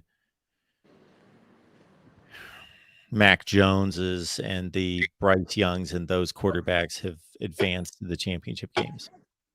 Trevor Lawrence and Joe Burrow. So what was your, like, when you think about Michigan, TCU, and Ohio State, Georgia, because this is the funniest thing. They almost like inverse each other. Like, you never thought, like, Michigan 38, TCU 41, and then Georgia, Ohio State, like Ohio State was leading, and then Georgia kind of closed the gap. What were the 2 biggest snapshots in each of those games for you? That was just kind of like mind-boggling.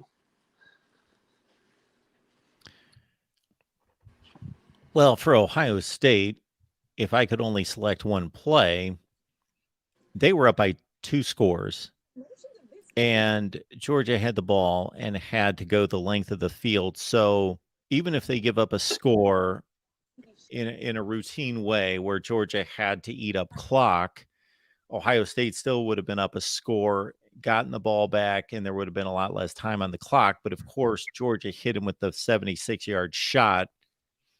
That really turned things around, and that's the one play that there's 20 plays we could go to, but that would be the one play if you forced me to select only one. Okay. Do you so if you were to, we'll just go top 5 teams. What's your rankings regardless of results tonight? In terms of how they should be ranked? No. Or how no. good I think they are? How good do you think they are? Georgia 1, Ohio State 2. Alabama 3, Michigan 4, TCU 5. Damn. I don't disagree. I was just curious. I wouldn't rank them that way because I respect what happened on the field. So I would rank TCU ahead of Michigan and Michigan ahead of Ohio State. One curious question I have for you is, did you watch the full Michigan TCU game? Yes. Do you think we did a watch party, Nick? We would have had you here with us. Yeah, we did a watch party. I watched every play. Of course, I watched every play. I wouldn't be here if I didn't watch every play of a playoff game. Yes. Okay, good. Absolutely. Do you think that, I'll just throw this out there, JJ McCarthy obviously is very talented, and he did some of the boneheaded stuff. I mean, and I'm a Michigan fan, but I mean, come on, man. Like some of the, let me jump and throw this on the back shoulder throw, like some of the stuff he was doing in the first half. As a Michigan fan, do you think there's hope? Because in the second half, they kind of put the game on his shoulders in the passing game, and I feel like the wide receiver stepped up. I feel like we kind of saw maturity happen within halves, and maybe that's me just being a Michigan fan, but he seemed, and by the way, I wanted to get your opinion on this. Why the hell was he not using his legs in the first damn half? Yeah, that's a great question, because the first time he took off and ran and like 3 guys couldn't catch him or get the angle on him, that kind of woke me up to, oh yeah, that's what we haven't seen yet. That's part of his game. And they didn't call a running play until, I don't know when it was in the game. But he didn't even utilize it improv either. And I understand that Matt Weiss comes from the Lamar Jackson, Baltimore Ravens tree, but JJ McCarthy's, I mean, like, even if, I understand, even if he runs a 4.5, I mean, can we not call a damn read option like fake and just let him run the damn ball? Because that's kind of what saved Michigan's ass. Like, if we're being honest, like when JJ started using his legs, it confused TCU's defense, because like when you're talking about a 3-3, they were basically doing what Ohio State did, except they had another player crashing down on the edge. And I just like Donovan Edwards ended up anyway. I'm sorry. I'm ranting right now. I'll let you get to other callers, but oh, that's all right, Nick. That's why we're here. That's why we're here. It's frustrating, but I will say this: I actually think tonight, as frustrating as it was for a lot of people, and as a Michigan fan, I'm happy we didn't have blowouts. We had multiple competitive games. And it sucks that Ohio State didn't win, because I thought they deserved to win their game. But hell yeah, man. Good New Year. Anyway, Mark. Which is big of a Michigan fan to state. Yeah, for sure. Anyway, good New Year. Thanks. Thank you so much, Nick. Appreciate it. I want to get to the super chat on the screen from Mark, where he says, tennis has something called unforced errors. Stop saying self-inflicted and use the term unforced error, meaning you effed up, the other team benefited. This is what I'll say about that when we talk about turnovers, because some people just kind of discard turnovers as, well, we turned the ball over 5 times, so there's no way we could have won. So those were unforced errors, so we basically beat ourselves. Maybe you did, maybe you didn't. So there are plays in which there's just a mishandling of the football. for example, there's a dropped pass. A player goes out in the flat. It's 3rd and 3. You toss him the ball. He just drops it. The defense, I could have been playing defense and the ball's just dropped. That's an unforced error. There was no defensive play made there. That was completely on the offense to not execute. Dropped pass. Or a fumble in which the ball's just mishandled. As opposed to our defense has a first-rate class elite defensive end who whips the left tackle and strip sacks the quarterback, and the quarterback fumbles.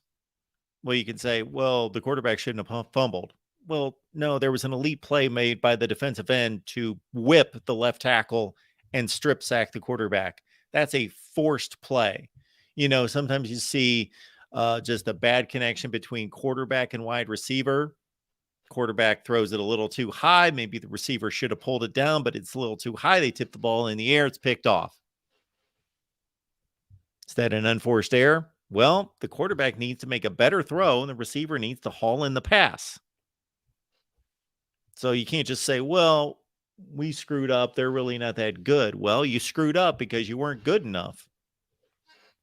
So all those things can be analyzed in regards to turnovers, because some of them are more offensive errors and some of them are more defensive excellence. All right, we do have Buckeye Mike on the line. Buckeye Mike, how you doing tonight? I'm doing all right. You're going to make it?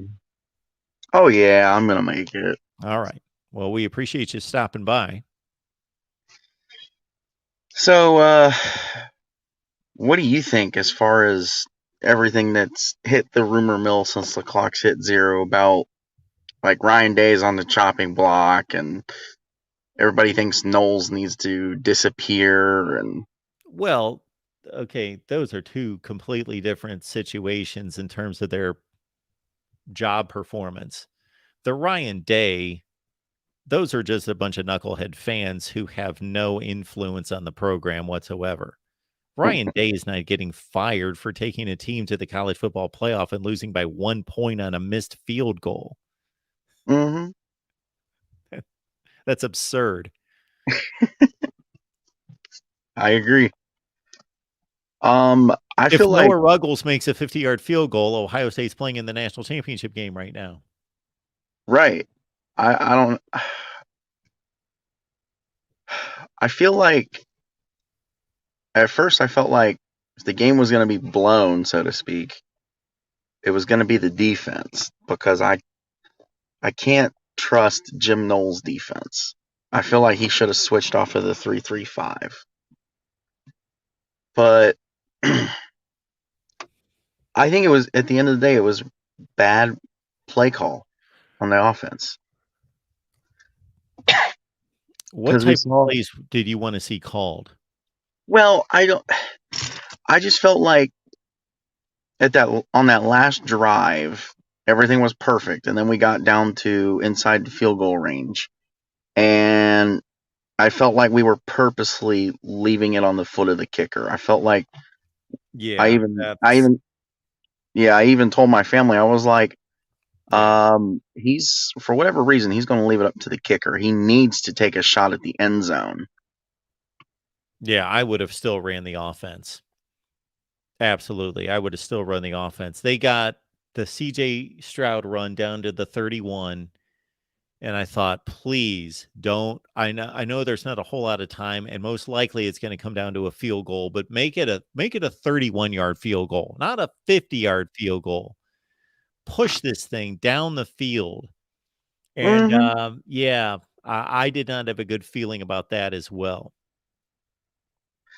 And then the other big thing for me is, so did the guy that's in my profile picture, did he end up getting a concussion, Marvin Harrison? Do we know? Yeah, so I would think that based on the hit that he took, it didn't look like it would have been a knee, a leg, and then seeing him sit on the bench, I came to the conclusion that it was head related. Yes. Yeah, I mean, I don't know. Like, I don't want to be one of those people, and I know to the chat I probably sound like one right now. I don't want to be one of those people that makes injury excuses because at the end of the day, we just got beat by a slightly better team. Yeah. But I mean, if you look at the way Marvin Harrison was trending in the first half, 5 catches, 106 yards, 2 touchdowns, we would, if he would have been able to ball the entire game, I wouldn't go as far as say we win easily, but we definitely win the game, I feel like. Yeah, and you've got every right to feel that way. Absolutely. It's a valid point. But injuries are part of the game. So there can be both can be true. And again, I outlined this a few minutes ago with a caller concerning the Georgia-Alabama situation in the national championship last year when Alabama lost its best 2 receivers.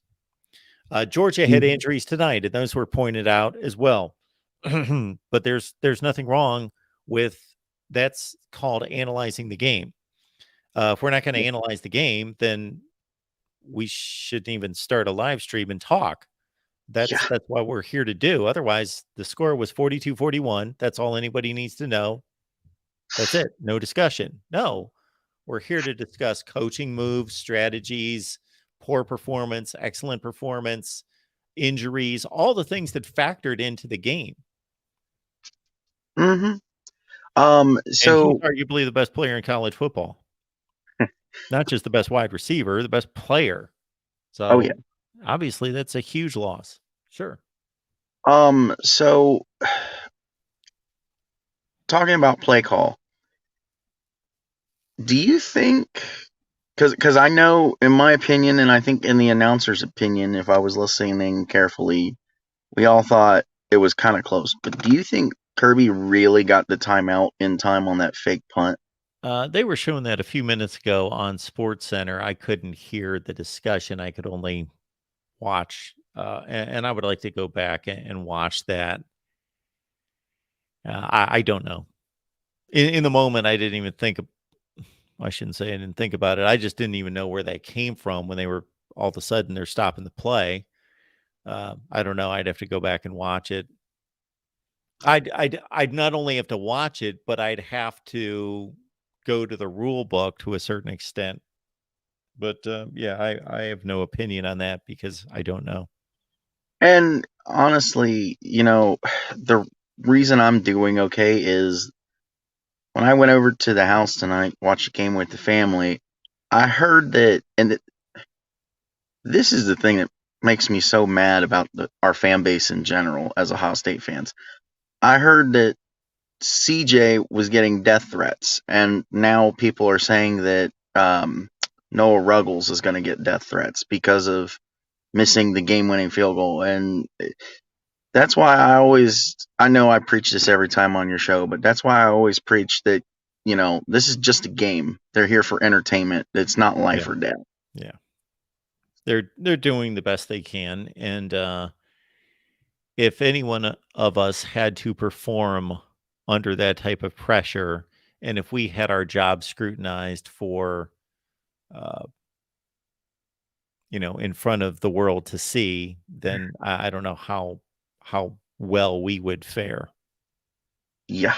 And as far as people in the chat, because I keep looking at the chat a little bit. So my question to you and the chat is, so we're not going to be upset with Bama backing in through the back door in 2017, but we're going to be through the roof angry Ohio State backed in this year. Yeah, well, yeah, that's a double standard. Yep. Who did people want to have selected as the 4th team in the playoff? The team with the best record in college football was selected out of all the other 131 teams. The Ohio State was the clear choice as the number 4 team. It's not even debatable. I didn't feel good about the way they played against Michigan, and I even tweeted out, this team doesn't deserve to be in a college football playoff. But we saw what happened to TCU. Even though they still made the playoff, they lost a conference championship game, and USC lost a conference championship game. So it came down to Ohio State's 11-1. Nobody else is 11-1. Yeah. To Jeffrey's point on our show after the selection Sunday, Ohio State was the only option because what are you going to do? Put an unworthy 10-2 Yeah, this Bama isn't team even in? debatable. Ohio Yeah. State. And Yeah. then not that what they did in the playoffs should have to justify that. Even if they lost 50-0 tonight, that should have nothing to do with the evaluation of them making the playoff. But they did go to the playoff and more than justified the selection. Oh, yeah. Because the thing is, everybody was talking between all the analysts and a lot of the both fan bases that Ohio State didn't deserve to be there and Ohio State was going to get blown out. Well, considering it came down to a last second field goal, I don't think, to your point, I think they justified being there. Oh, And yeah, it's not even, I wouldn't even allow somebody to be on here before I would just argue them into the ground. It's just not even, it's a stupid discussion. mm-hmm. The playoff selection is based on a entire body of work. It's not based on how did you perform last week. So if Ohio State would have lost to Notre Dame by 3 scores, and then they would have played exactly the way they played the rest of the season and beaten Michigan the way they beat Notre Dame, it's the same resume. But Oh, yeah. nobody would have had an issue of them being in the playoff. Yeah. Again, I mean, I get it with like the fan bases wanting Bama in over Ohio State. I get it because, SEC, blah, blah, blah. But Well, I don't like you know said, if the SEC is the best conference, and I haven't made that statement in years and years and years and years and years. But wow, if we take the logos off the teams and we forget about recruiting rankings and NFL draft selections and just look at the results on the field this season, we've got a hell of a debate among these various conferences on who the best is and who's second, third, fourth, and fifth. mm-hmm. Okay, Buckeye Mike. Appreciate you being here. No problem. Thanks for having me. You have a good one. Thanks You so too. much. Mm-hmm. All right. Suddenly, I was about to wrap this thing up, but suddenly some folks got a hold of the link here. So we're gonna take 3 more calls here. We got Jeffrey on the line. Jeffrey, good to see you. How you doing, man? I haven't called in. I said I was gonna call in sometime soon, but man, I'm just glad that these 2 playoff games were really good because of the fact that a lot of people that I talked to about these games thought that they weren't even going to be close, that Georgia would just roll over Ohio State and TCU didn't have a shot against Michigan. And I argued against that. I mean, the thing is all these teams are really talented. Out of all the 4 teams, TCU clearly was the weakest team on talent. They just don't have the talent on paper, but they have a fantastic head coach and they had the fight and the belief all year and they deserve to be in the playoff, only losing by 3 to a top 10 team. And I'm just glad that the narrative got busted that the teams that were in there didn't belong, because they did. All 4 teams played fantastic, and I'm just glad both games were awesome. It was definitely the best 2 semifinal games we've ever had back to back in the 9 years of the playoff. Yeah, it was a fun day of college football, no doubt about it. And I mean, I know a lot of people argue about the targeting in the Ohio State game. I mean, yeah, because some people say it hit in the shoulder, but I mean, I guess by the rule, it's not, I guess, but that play changed the game. Because I mean, if Ohio State had gotten that call where, they have a chance to get a touchdown, if they give them a first down off that, then and they get a touchdown, there's a really good chance Ohio State does win that game. But that happened, and then the obviously the timeout. Buckeye Mike's already talked about that, but I mean, those 2 plays basically gave Georgia an opportunity to come back. And I mean, both teams played fantastic, but I mean, Ohio State, I didn't expect Ohio State to be able to protect CJ Stroud, because that was my biggest thing. I thought that Georgia's D line was going to make life really difficult for him. And they did at the end, because you look at Ohio State at the end of the game when they were going down the field, when they got in the field goal range, they couldn't get any more, and they really put pressure. But for the most part, CJ Stroud had his way. He had plenty of time, and that was my biggest shock there. And then in the TCU Michigan game, I mean, kind of the same thing. You kind of felt Michigan might be able to overpower TCU's offensive line. Overall, on both quote unquote the underdogs, they just showed the play. And again, both games were fantastic. But another point with Buckeye Mike about CJ Stroud, I mean, I know a lot of people question his effort, and at times I would say the same. I mean, that he was only given 80%, but CJ Stroud, that was the best game that he's ever played. I mean, he might have had more yards in some other games and more touchdown, but that was the best game that he's ever played. And that shows you that you're good. If you are a elite quarterback or a really solid quarterback, that is the type of game, that you show up to play in. When you are a quarterback that you beat up on bad teams, and then when you play the big one and then you play bad, then that's when you lose respect. But like with CJ Stroud, he showed up in this game, and that was the best game, like I said, to me, that he's ever played. And he definitely deserves 100% credit, because if it wasn't for him, they have no shot to even be in that game. He played fantastic. Jeffrey, I got to say, I got on the air at about 3:45 this afternoon, and I've not been off the air. So I've been talking for pushing 12 hours, about 11 hours straight. So I will just let you cut loose. I have nothing else to add to that, because CJ Stroud did play an exceptional game. And I believe that, much of the running, and I've been critical of his hesitancy to run. And when I say hesitancy, it's to the nth degree, his refusal to run. And nobody really knows the answer to this, but there is speculation that's the way he's directed by Ryan Day to, he doesn't say this, but basically we're talented to the extreme that we don't need to win games with you running the ball. We'd rather have you healthy, and therefore you're not to run the football. And then it gets down to, you're playing the best team in the country, and you've got to make plays, and you do what you have to do. So suddenly he's running, and not just running and running out of bounds after he gains 5 yards, and the first guy that gets near him, he runs out of bounds. No, starting to lower his shoulder and put his head down and get as many yards as possible. And that's what he did tonight that we've never seen before.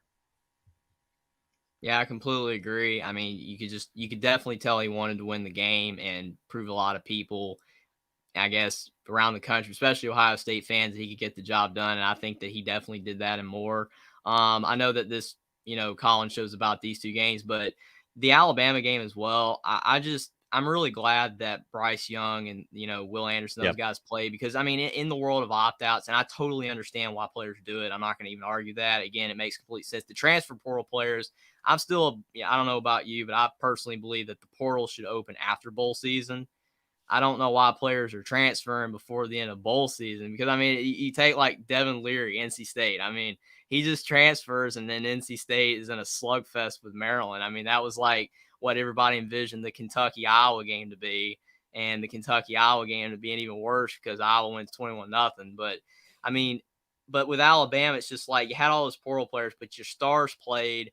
And I mean, again, I know that Alabama fans, not me, even though me and my dad, watch every Alabama game. I'm technically an Alabama fan, but I mean, I'm not going to argue that they should have been in the playoff, but it definitely did show that Alabama, it's just very commendable that the fact that they wanted to be to those players, and that Nick Saban still has that level of, I guess, I don't want to say like reign over the team, but those players played.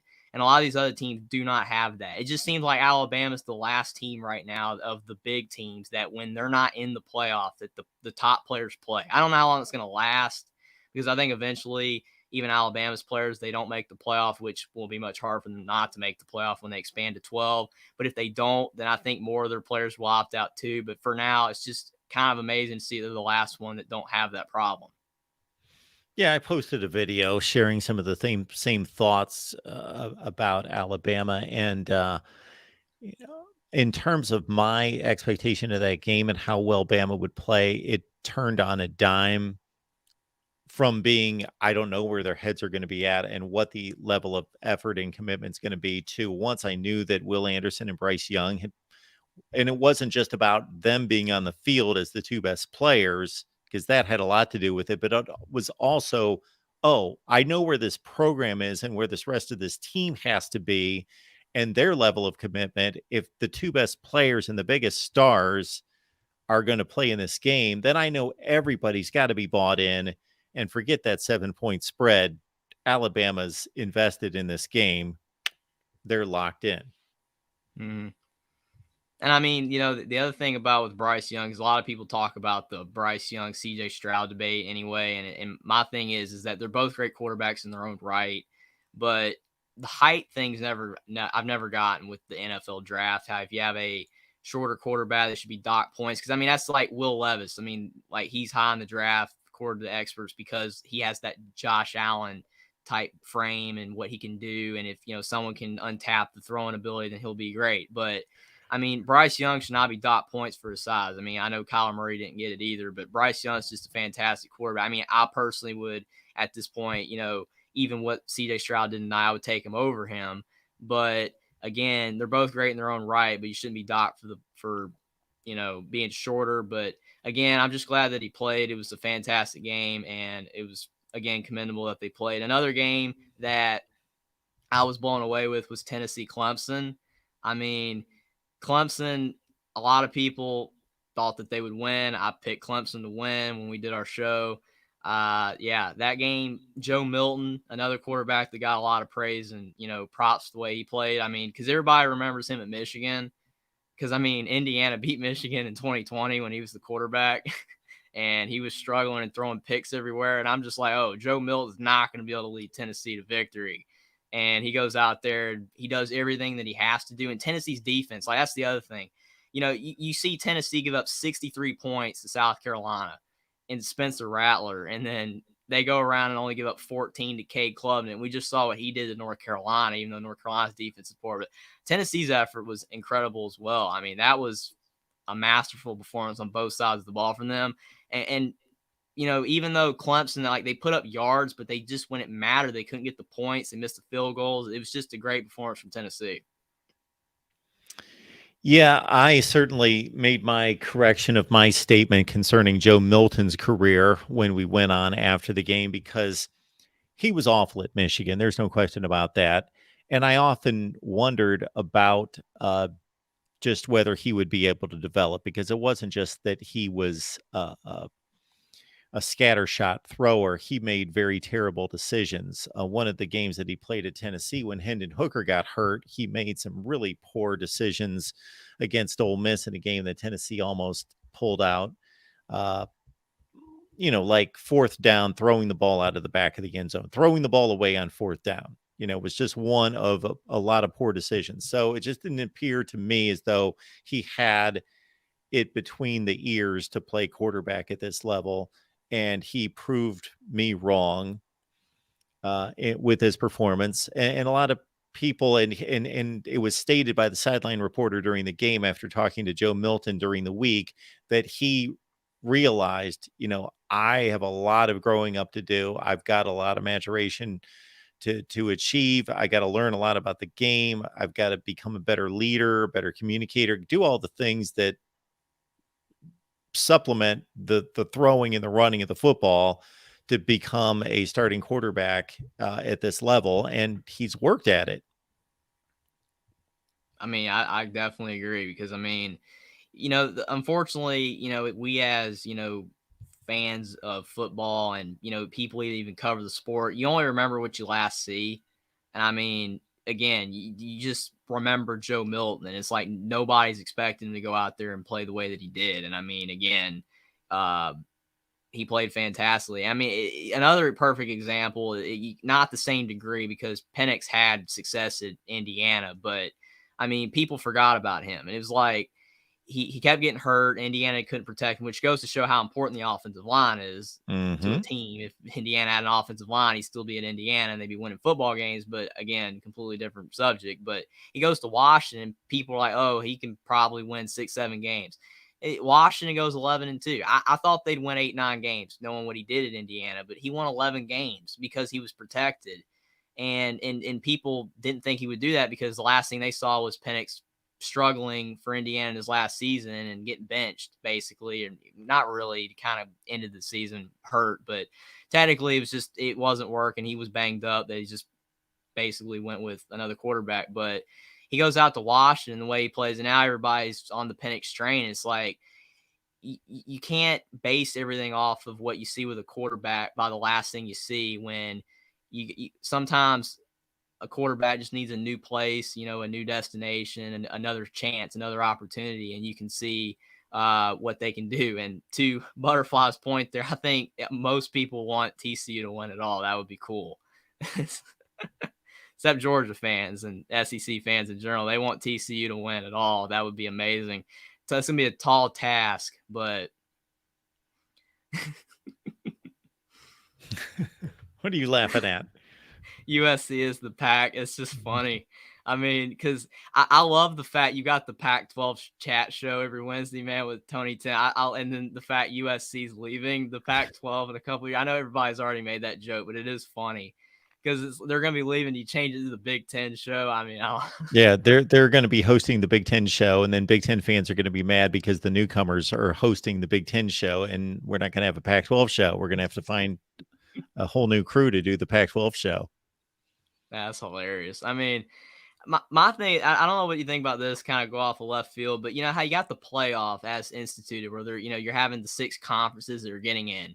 And I don't know if anybody else has talked about this before, but I've mentioned it several times. But I personally think it's insane how you have the way the playoff is being instituted with the 12 teams and the 6 bids.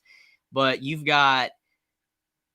have it where all these conferences are being shrunk basically, and the Big Ten and the SEC, as we know, are basically the power 2. Everybody's already mentioned this. The SEC and the Big Ten are going to have all the brands and the power teams, and you're going to have decent teams still in the ACC and the Big 12 and the Pac 12, but they're not going to be on the same level.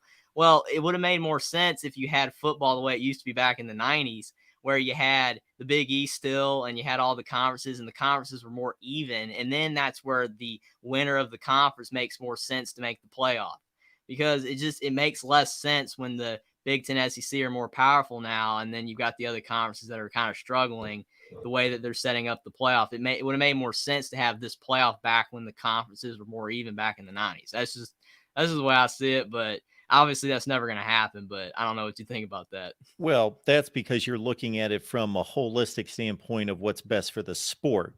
But we've also got to understand that there's nobody looking out for the sport. Each conference and each school is looking out for itself.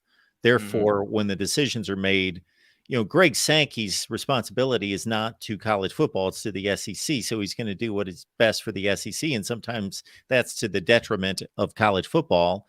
And the same thing with Kevin Warren in the Big Ten. That's not their fault.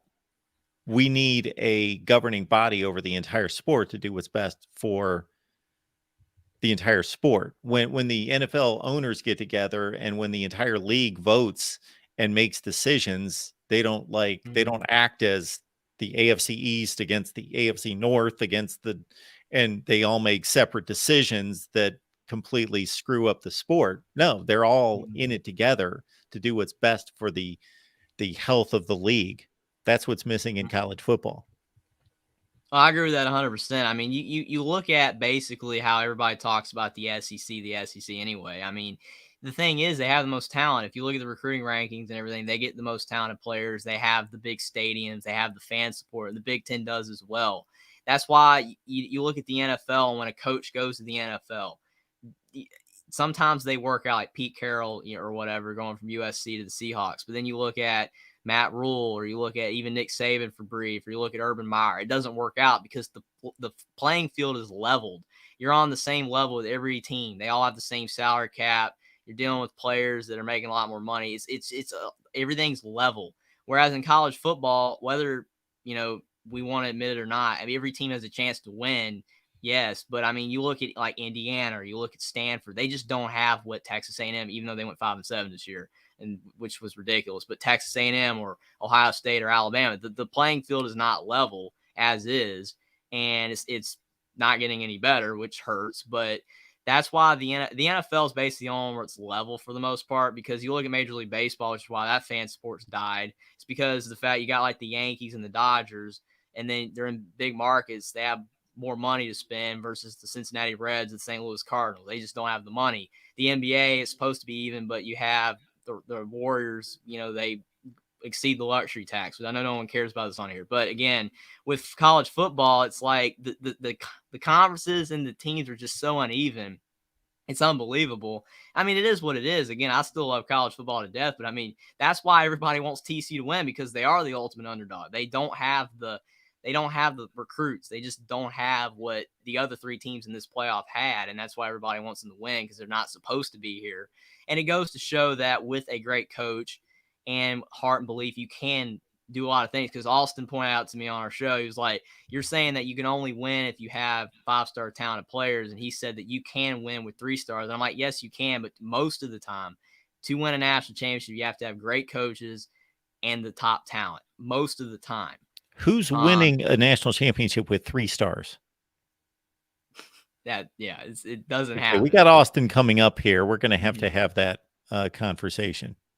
It sounds great. I guess it's probably people behind me, but I'm glad I got to call in tonight. It's 2 a.m. I'm exhausted, but man, I was so wired from these games. It was fantastic bowl season.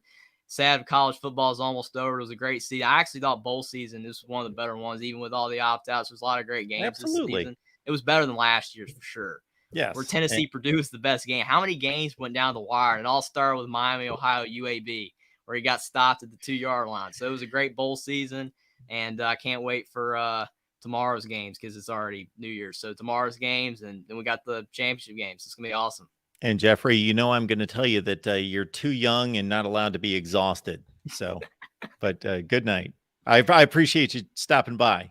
Thanks, man. Thank everybody catch the Young Guns, and we will have somebody drop the link in the chat so everybody can get on over to the Young Guns channel featuring Jeffrey and the rest of our good friends there. Merry Christmas and Happy New Year's, man. I didn't even get on it for that earlier for Merry Christmas and all that, but Happy New Year's, man. Happy New Year, Jeffrey.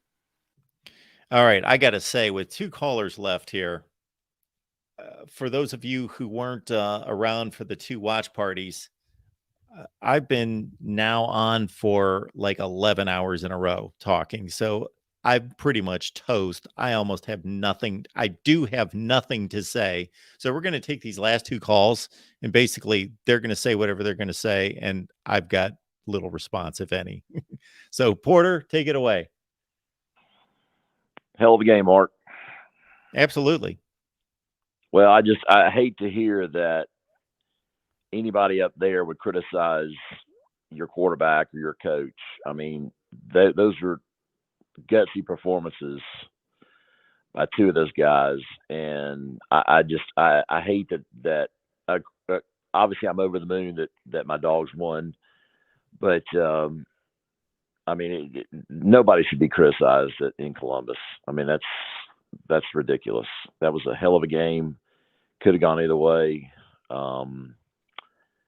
I thought we weren't as prepared as we probably should have been. I thought Kirby didn't do that great of a job, especially right before the half when we took the lead briefly and we allowed Ohio State to drive the field. I don't know why he didn't want to call timeouts and rally our defense or whatever. I thought it was a terrible job by Kirby. But I hate to criticize Kirby because, I mean, this 6-year run that we've had has been amazing. But just want to, just let you know, I know you're an Ohio State guy, and I just want you to know it was a great game. I hate to see anybody lose. You got your guys came down here and conducted themselves with nothing but class, and from going to the children's hospital during the week and all the activities, and Ohio State's just nothing but a class organization and program. And anyway, I just wanted to say that. And Porter, I appreciate the comments, and it's just the way of sports that all these unjustified criticisms of, well, they're going against Ohio State, the coach, the quarterback, et cetera, are based on a kicker missing a field goal. Whereas if that kicker makes a field goal, then suddenly the Ohio State fan base is content. But there are people saying, because I witnessed it during a watch party and watching the chat, as the game swayed back and forth, it was Ryan Day's an idiot and CJ Stroud's this and that, and Ohio State's trash. And then it's Stetson Bennett's trash and Georgia's trash and their defense sucks. And it's just mind numbing to me how people can just so eagerly criticize, and criticize isn't even the word. It's ridicule and demean human beings who are doing their best and achieving at an extremely high level at the very pinnacle of their sport. Yeah, I mean, I think Ryan Day is an outstanding coach, and people there would be crazy to run that guy off. I mean, you could be. I was thinking, maybe I remember when Auburn was looking for a coach, and it looks like they were striking out, and I think right around, I don't know, it was around Thanksgiving or whatever, and I think Ohio State had just lost to Michigan, and I was thinking, well, if I were Auburn, I'd make a run at Ryan Day in a heartbeat. Obviously, didn't get to that point, but it didn't get to that level. But you got one of the best coaches in America. There's no doubt about it. I mean, the game plan he came up with today was outstanding. But I don't want to keep you on too long. I just want to say this because I'm a very reflective person, as you know. I care about our sport. I care about the small pleasures of our sport and pleasures of life and everything. I just want to say, I mean, I went to school in Athens in the 90s when Ray Goff was the coach, and I mean, it was Heartbreak City. I mean, it was like Heath Schuler 4th and 14 and losing to Spurrier year after year and never going to the SEC championship and all that. I just want to say, the people that are out there, the joy that I'm experiencing right now, the joy that I've experienced in the last 6 years is just invaluable, and it's priceless. And I just want to say, if you're an Oklahoma State fan out there, or a Penn State fan, or a Notre Dame fan, and you've kind of been tough luck, and you've gone through tough year after tough year, and you get just to be an elite, and you can't quite get to that level, and you get frustrated. Just, hey, support your team, because eventually you're gonna get there, and you're gonna experience what I've experienced the last 6 years as a University of Georgia graduate. And I just want to say, just stick it out. I know it's tough sometimes, but I tell you, I wouldn't trade these last 6 years for anything, being a fan. And that's why we love our sport. Well stated, Porter. Congratulations. Congratulations to your team. Congratulations to you, who's been a supporter of the Georgia football program when it's been up and when it's been down and when it's been oh so close and heartbreakingly close. But it is at the top of the sport, no question about it.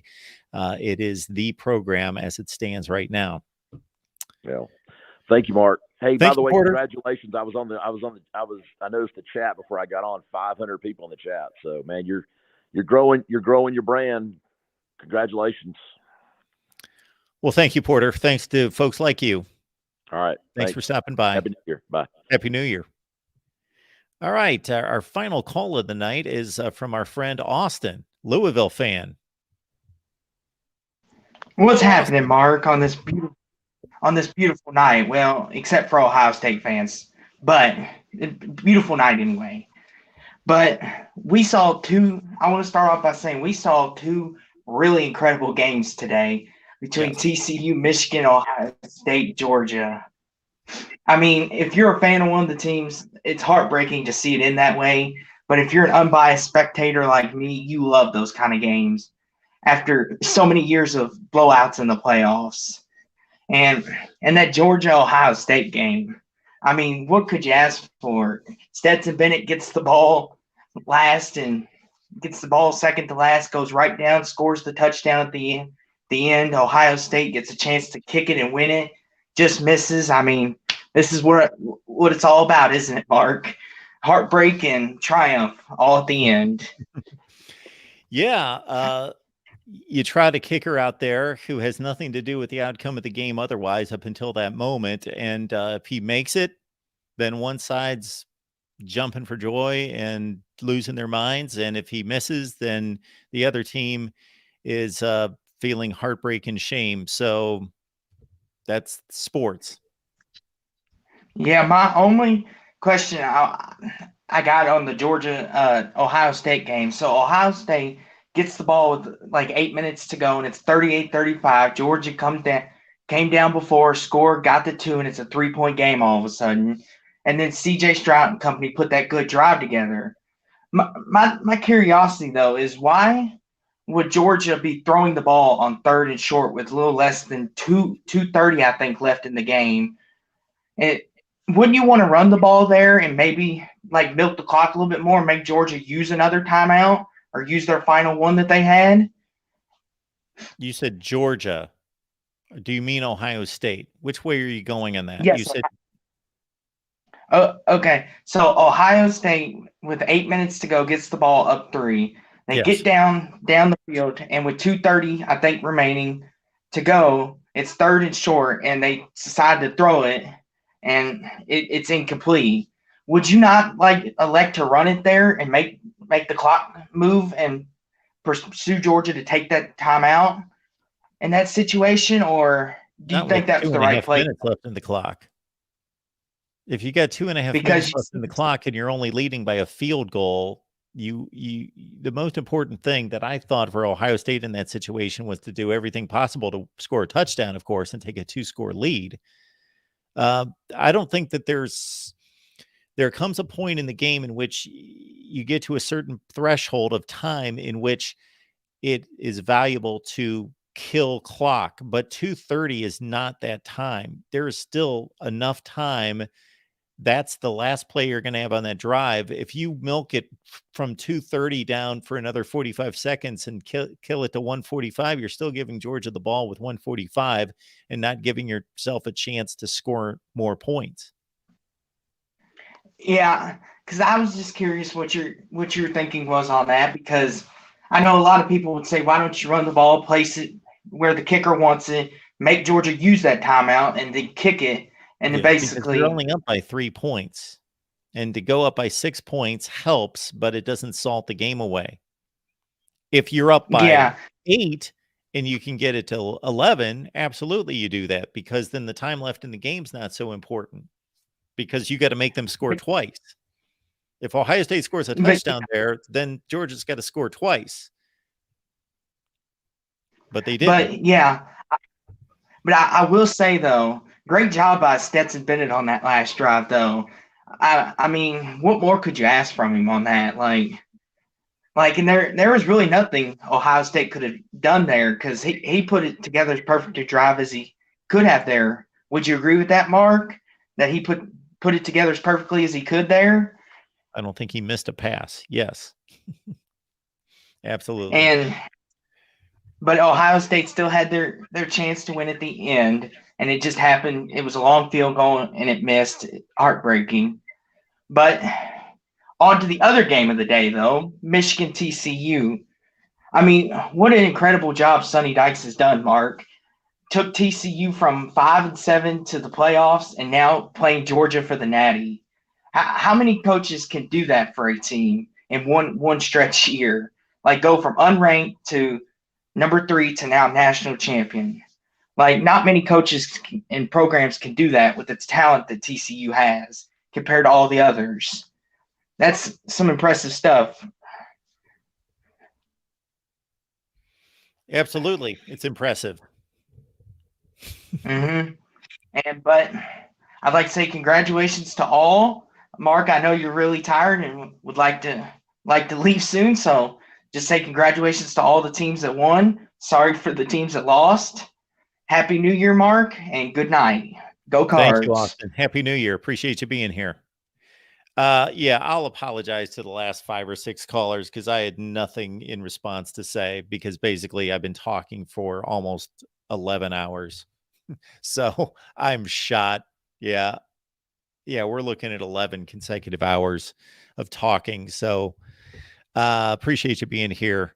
And Steve Dace Burner, thank you so much for the super chat contribution. Stunned, heartbroken, but I love this community, and we got something special, y'all, especially with Mark Rogers at the helm. Those are kind words. Steve Dace Burner, thank you so much for being here. We'll have more analysis on the college football playoffs and beyond the national championship game, starting with tomorrow. And I don't know exactly what we have planned in particular, but certainly the plight of Ohio State and Michigan should be determined and should be discussed. And so we will get to it, whether that be live or in video form, right here at the Voice of College Football. Appreciate you being here, and we will see you soon.